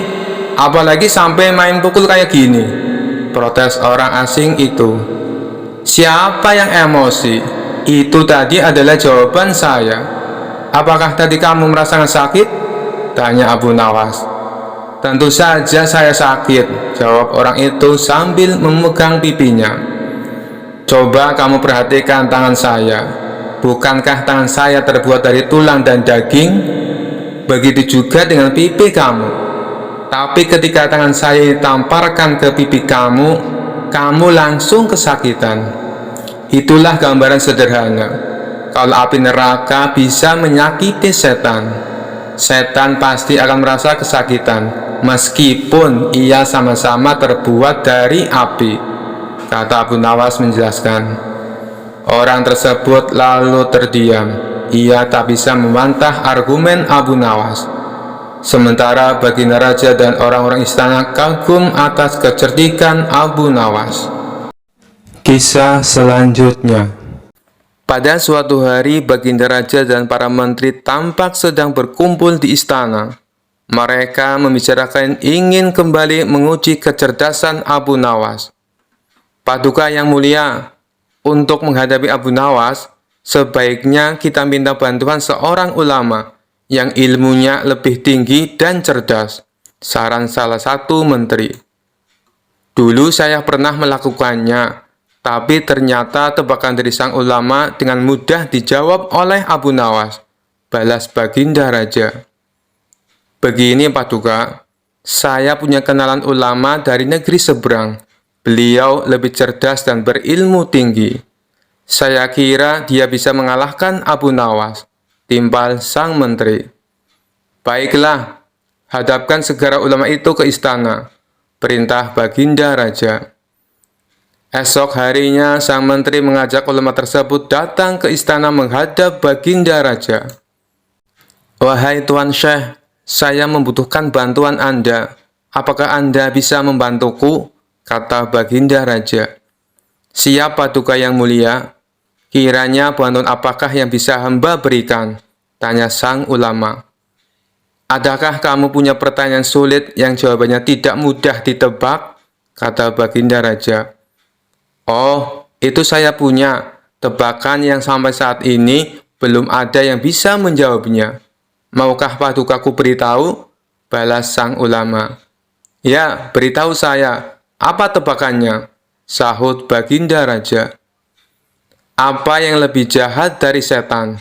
Kata sang ulama. Bukankah setan adalah makhluk yang paling jahat? Tapi kenapa kau bilang ada yang lebih jahat? Tanya Baginda Raja heran. Katanya Paduka butuh tebakan. Jawab saja Paduka. Kalau bisa berarti Paduka seorang yang pandai, ujar sang ulama. Pertanyaan ini belum pernah aku dengar sebelumnya, dan pasti Abu Nawas tak akan bisa menjawabnya, pikir Baginda Raja. Bisakah kau beritahu aku apa jawabannya? Pinta Baginda Raja kepada sang ulama. Maaf Paduka yang mulia, tapi saya tidak akan memberitahu kepada siapapun, balas sang ulama. Baiklah, pertanyaanmu memang aneh dan sulit dijawab, ucap Baginda Raja. Masih ada satu pertanyaan lagi, sahut sang ulama. Apa itu? Tanya Baginda Raja. Perkara apa yang orang miskin punya dan dibutuhkan oleh orang kaya? Kata sang ulama memberitahu. Sejenak Baginda Raja terdiam.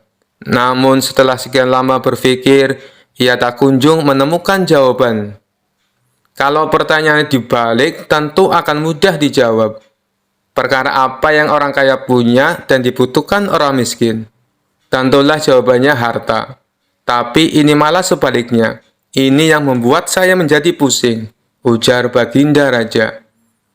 Namanya saja tebakan Paduka, tentu penuh dengan teka-teki, timpal sang ulama. Kedua pertanyaanmu memang bagus dan tepat sekali untuk menantang Abu Nawas, puji Baginda Raja. Maka pada keesokan harinya, dipanggillah Abu Nawas menghadap Baginda Raja.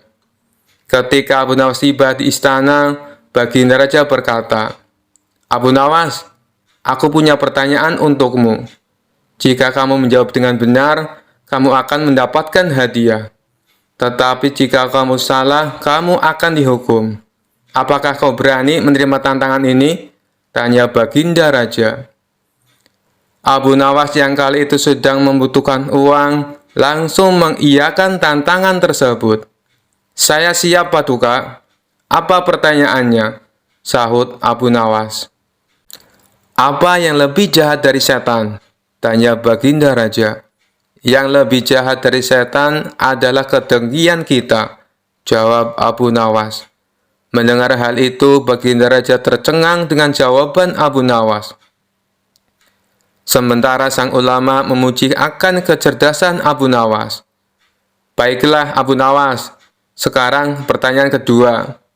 Apa yang dipunyai oleh orang miskin, tapi dibutuhkan oleh orang kaya? Tanya Baginda Raja. Jawabannya adalah harapan. Karena orang miskin punya harapan, sedangkan orang kaya butuh lebih banyak lagi, jawab Abu Nawas. Untuk kedua kalinya, Baginda Raja dibuat tercengang oleh kecerdasan Abu Nawas. Ia tak menyangka pertanyaan yang dianggapnya sulit dengan mudah dijawab oleh Abu Nawas. Begitu pula dengan sang ulama. Ia kembali memuji atas kecerdasan Abu Nawas. Sesuai dengan janji yang diucapkan Baginda Raja, kemudian memberi Abu Nawas hadiah. Kisah selanjutnya. Ada saja permintaan Baginda Raja. Tujuannya sih bagus, ingin membuat rakyatnya bahagia. Tapi kalau caranya tidak masuk akal, tentu hal ini akan membuat pusing orang yang disuruhnya. Siapa lagi kalau bukan Abu Nawas? Suatu hari sang raja mengadakan sayembara menangkap matahari. Hal ini didasari oleh keluhan masyarakatnya yang merasakan betapa panas teriknya matahari kala itu. Hingga memasuki waktu yang ditentukan, tak ada seorang pun yang menyatakan kesanggupannya menangkap matahari.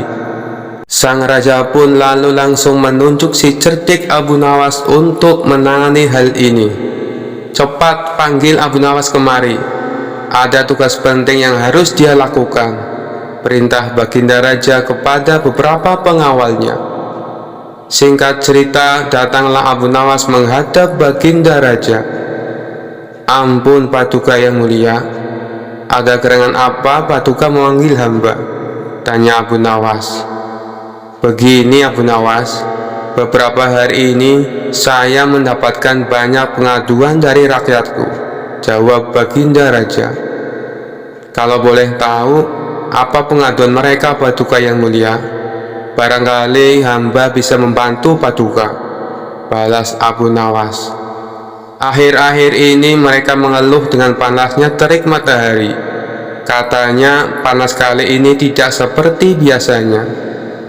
Hal inilah yang membuat mereka tidak kuat berlama-lama bekerja di ladang, tutur Baginda Raja. Lalu menurut Paduka sendiri, apa solusinya? Tanya Abu Nawas. Saya ada ide. Bagaimana kalau matahari ditangkap saja Abu Nawas? Dan orang yang pantas untuk melakukan pekerjaan itu adalah kamu, ujar Baginda Raja.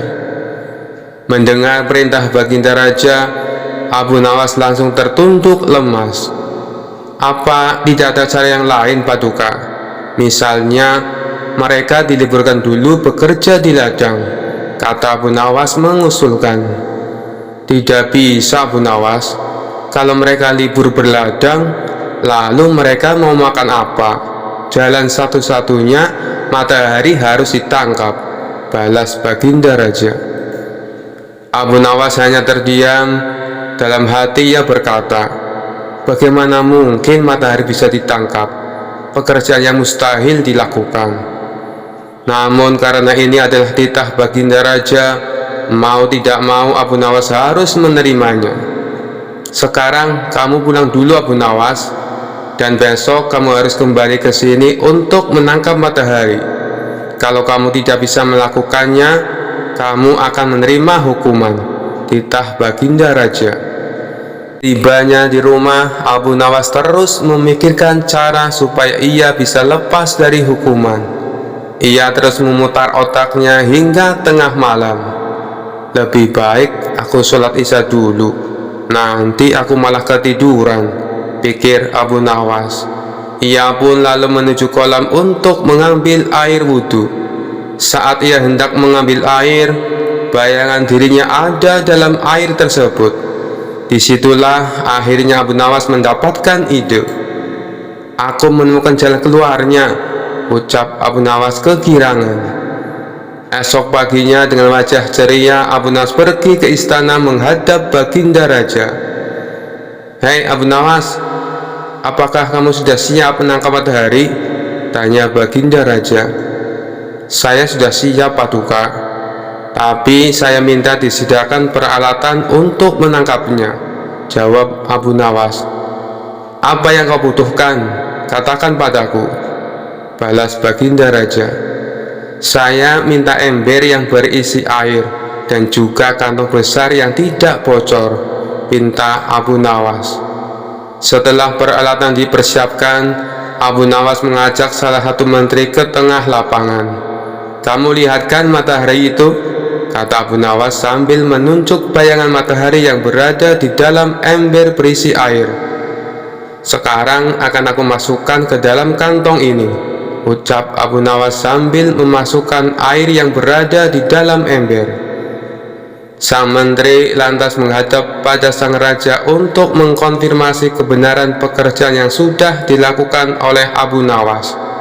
Sang raja tentu belum percaya, sebab panas matahari masih terasa menyengat.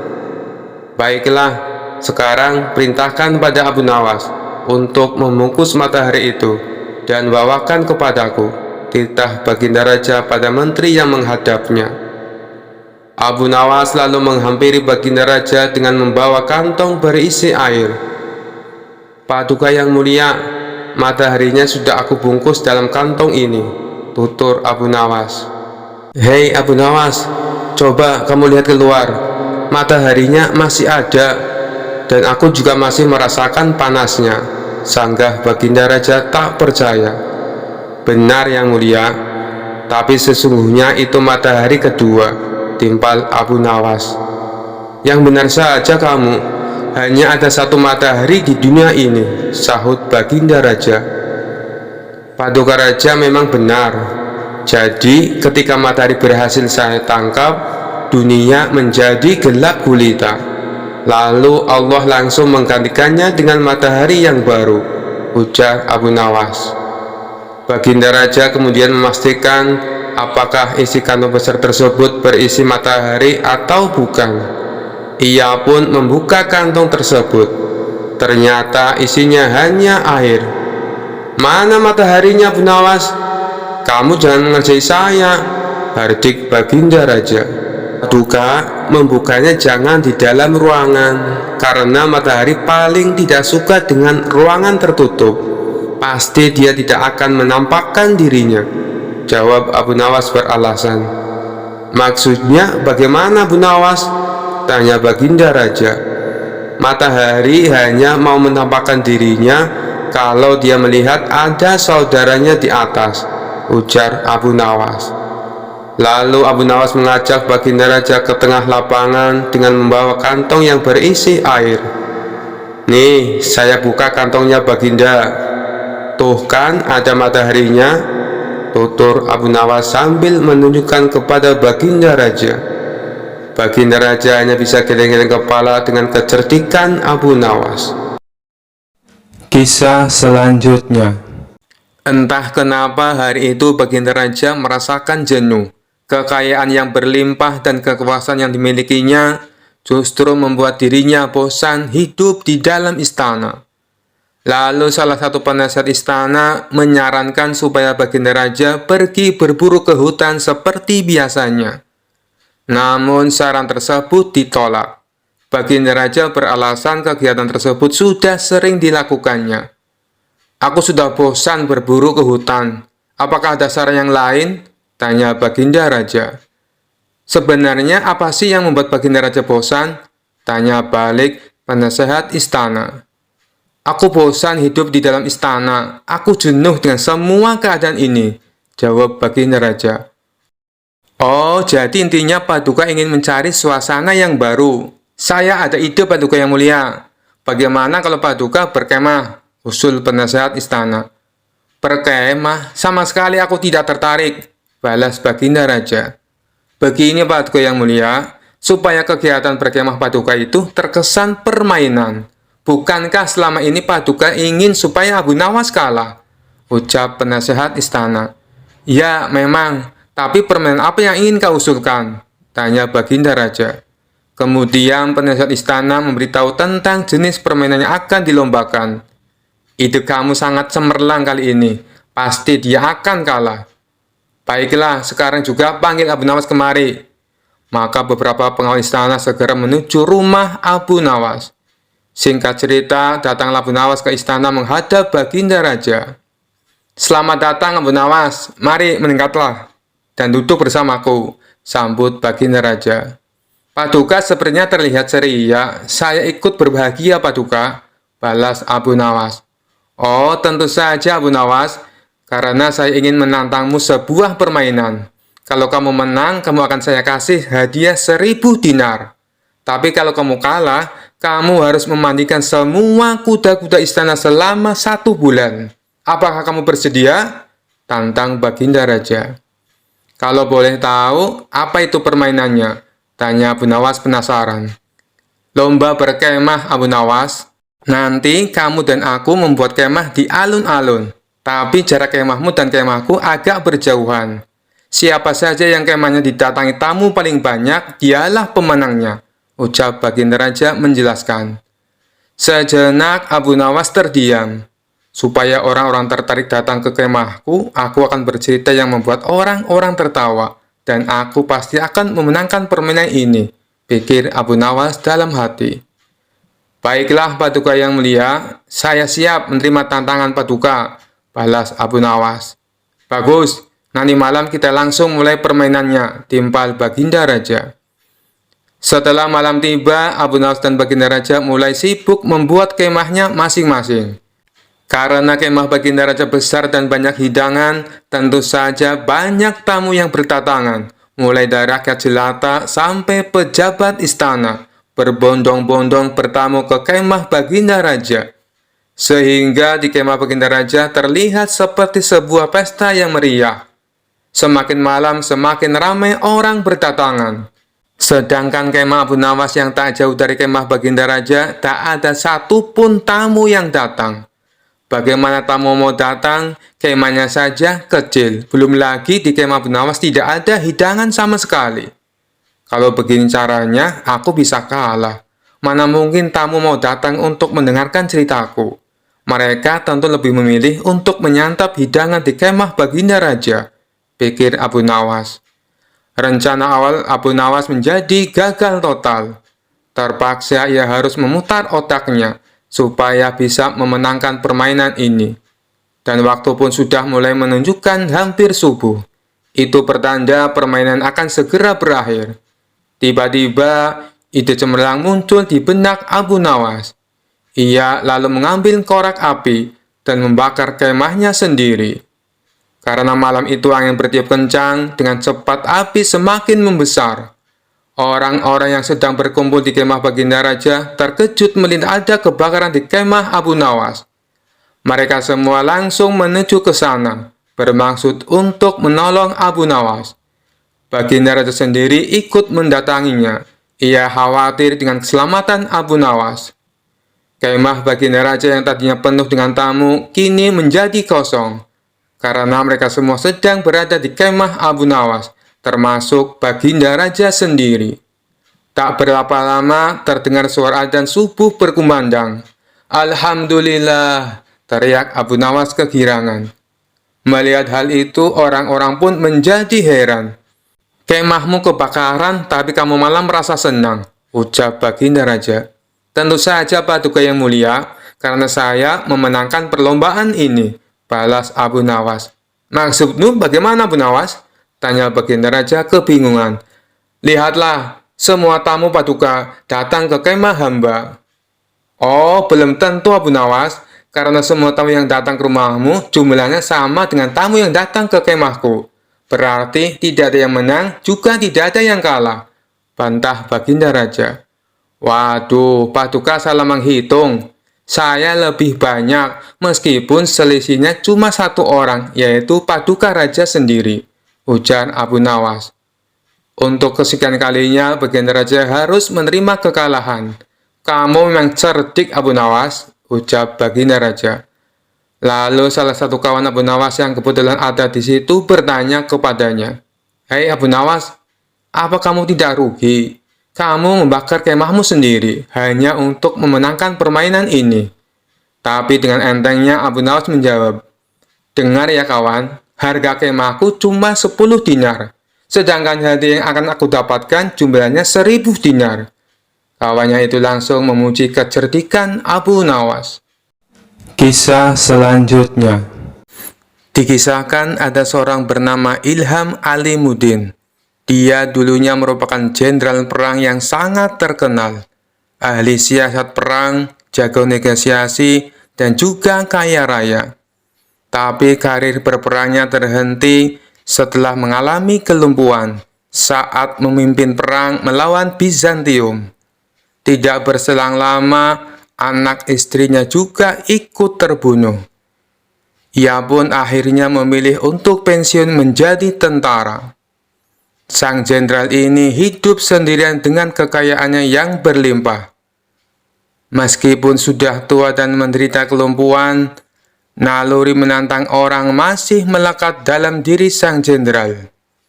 Tapi kali ini bukan menantang adu kekuatan fisik, melainkan adu kekuatan pikiran. Tampaknya ia bukan hanya ingin dikenal sebagai jenderal perang, tetapi ia juga ingin dikenal sebagai tokoh paling cerdik dan pandai di kota Baghdad. Untuk itulah, dia tak segan-segan memberikan banyak hadiah bagi siapa saja yang bisa menjawab teka-tekinya. Sampai hari ini, sudah 100 orang yang lebih yang dia tantang. Namun tak satu pun dari mereka yang berhasil mengalahkannya. Total pertanyaan yang diajukan jenderal ada 3. Tapi yang unik dari permainan ini, apabila berhasil menjawab soal pertama dan kedua, tetapi gagal menjawab pertanyaan ketiga, maka semua hadiahnya menjadi gugur. Hal inilah yang membuat orang-orang kesal dengan sang jenderal. "Aku kesal dengan sang jenderal yang lumpuh itu," kata seseorang kepada kawannya. "Pertanyaan pertama dan kedua berhasil aku jawab dengan benar. Tapi pas pertanyaan ketiga, dia tanya, siapakah malaikat yang menyiksa manusia? Langsung saja aku jawab malaikat Malik. Dia bilang jawabanku itu katanya salah." "Loh, bukannya jawabanmu itu benar?" tanya kawannya heran. Kamu juga salah. Aku kira kamu pintar. Yang benar itu malaikat Zabaniyah. Malaikat-malaikat hanya penjaga neraka," timpal orang tersebut kepada kawannya. Suatu hari, datanglah seorang pemuda ke rumah sang jenderal. Pemuda ini sangat terkenal pandai dan cerdik di kotanya. Ia menerima tantangan sang jenderal untuk menjawab teka-tekinya. Namun, seperti tamu-tamu yang lainnya, pemuda itu gagal mengalahkan sang jenderal. Karena kesal dan kecewa, pemuda itu pun berkata, "Wahai jenderal, apakah Tuan berani menantang Abu Nawas?" "Wah, ide bagus itu. Sampaikan kepada Abu Nawas, saya menantang dia." Maka pergilah pemuda itu ke rumah Abu Nawas dan menyampaikan tantangan tebal dari sang jenderal. Sementara sang jenderal menyiapkan materi yang lain dari biasanya. Bisa dibilang kali ini teka-tekinya sangat sulit dipecahkan. Itu karena mengingat reputasi Abu Nawas adalah pujangga yang cerdik dan mempunyai 1001 akal. Oleh karenanya, sang jenderal sangat berhati-hati dan tidak sembarangan dalam membuat pertanyaan. Esok harinya, datanglah Abu Nawas ke rumah sang jenderal. "Silakan masuk Abu Nawas," sambut sang jenderal kepada Abu Nawas. Ternyata sang jenderal telah menyiapkan hidangan untuk tamu istimewanya itu. Setelah selesai makan dan minum, sang jenderal tanpa basa-basi mengutarakan niatnya. "Begini Abu Nawas, saya ada 3 pertanyaan untuk kamu. Kalau kamu bisa menjawabnya, dan ini khusus untuk kamu, hadiahnya akan saya tambah 2 kali lipat. Bukan 100.000 dirham, tetapi 200.000 dirham." Abu Nawas langsung terperanjat dengan hadiah yang ditawarkan oleh sang jenderal. "Namun ada syaratnya Abu Nawas. Kalau kamu tidak bisa menjawab semua pertanyaanku, sebagai hukumannya, kamu harus berpidato di depan umum. Kalau aku adalah orang yang paling pintar di kota Baghdad," ucap sang jenderal kepada Abu Nawas. Tanpa menunggu lama, Abu Nawas langsung mengiyakan tawaran sang jenderal. "Baiklah Abu Nawas, sekarang kita mulai saja," sahut sang jenderal. "Tapi sebelumnya, tutup matamu dengan kain ini. dan engkau harus menggendongku karena aku akan mengajakmu ke suatu tempat.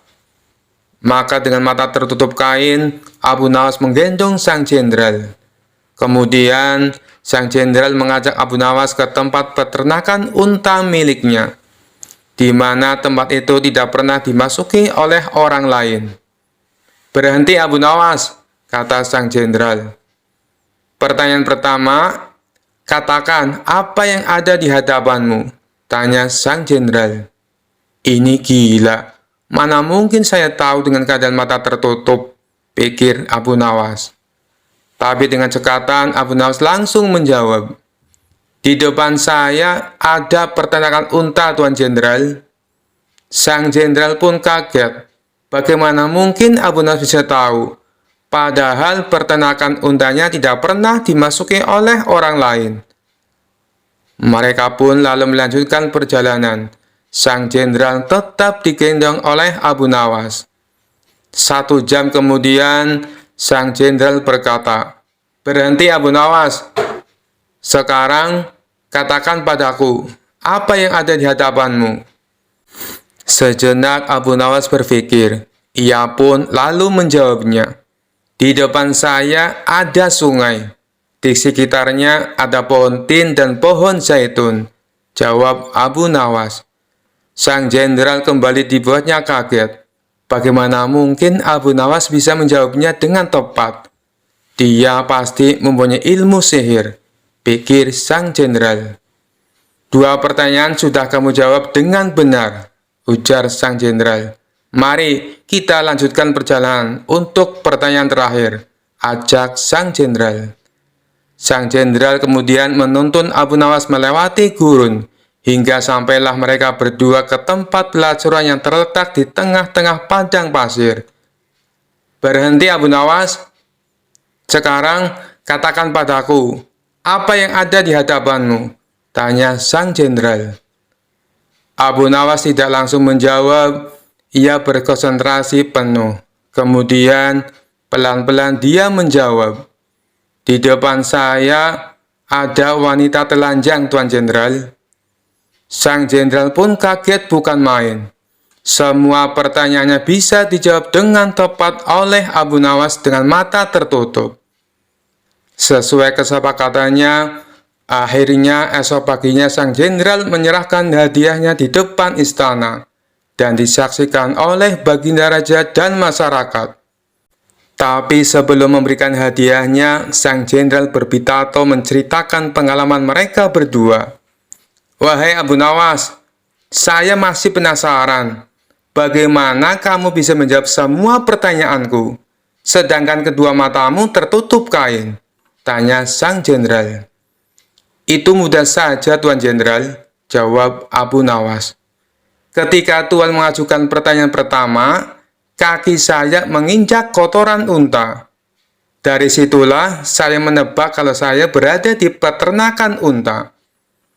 Baginda Raja tersenyum mendengar jawaban Abu Nawas, sedangkan sang jenderal hanya bisa geleng-geleng kepala. "Lalu dengan pertanyaan kedua, bagaimana kamu bisa menjawab dengan tepat?" tanya sang jenderal. Abu Nawas kembali menjawab, "Meskipun mata saya tertutup, tapi telinga saya bisa mendengar adanya suara air mengalir dan burung puyuh yang berkicau. Burung puyuh hanya mau makan biji-bijian buah tin dan zaitun.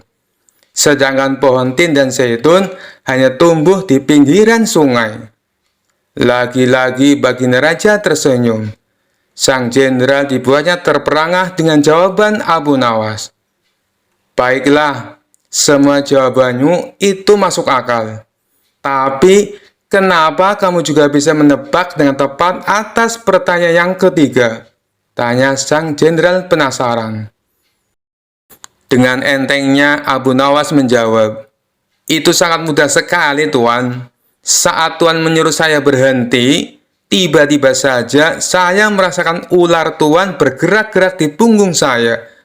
"Nut-nutan, Tuan Jenderal," jawab Abu Nawas sambil menahan tawa. "Dari situlah saya bisa mengetahui kalau di depan saya ada wanita telanjang." Spontan saja Baginda Raja ikut tertawa terpingkal-pingkal mendengarnya. Sedangkan sang jenderal hanya bisa tersenyum kecut menahan rasa malu. Sekian dulu perjumpaan kita kali ini. Sampai bertemu lagi di kisah-kisah selanjutnya. Terima kasih yang sudah subscribe dan setia menonton channel ini. Wassalamualaikum warahmatullahi wabarakatuh.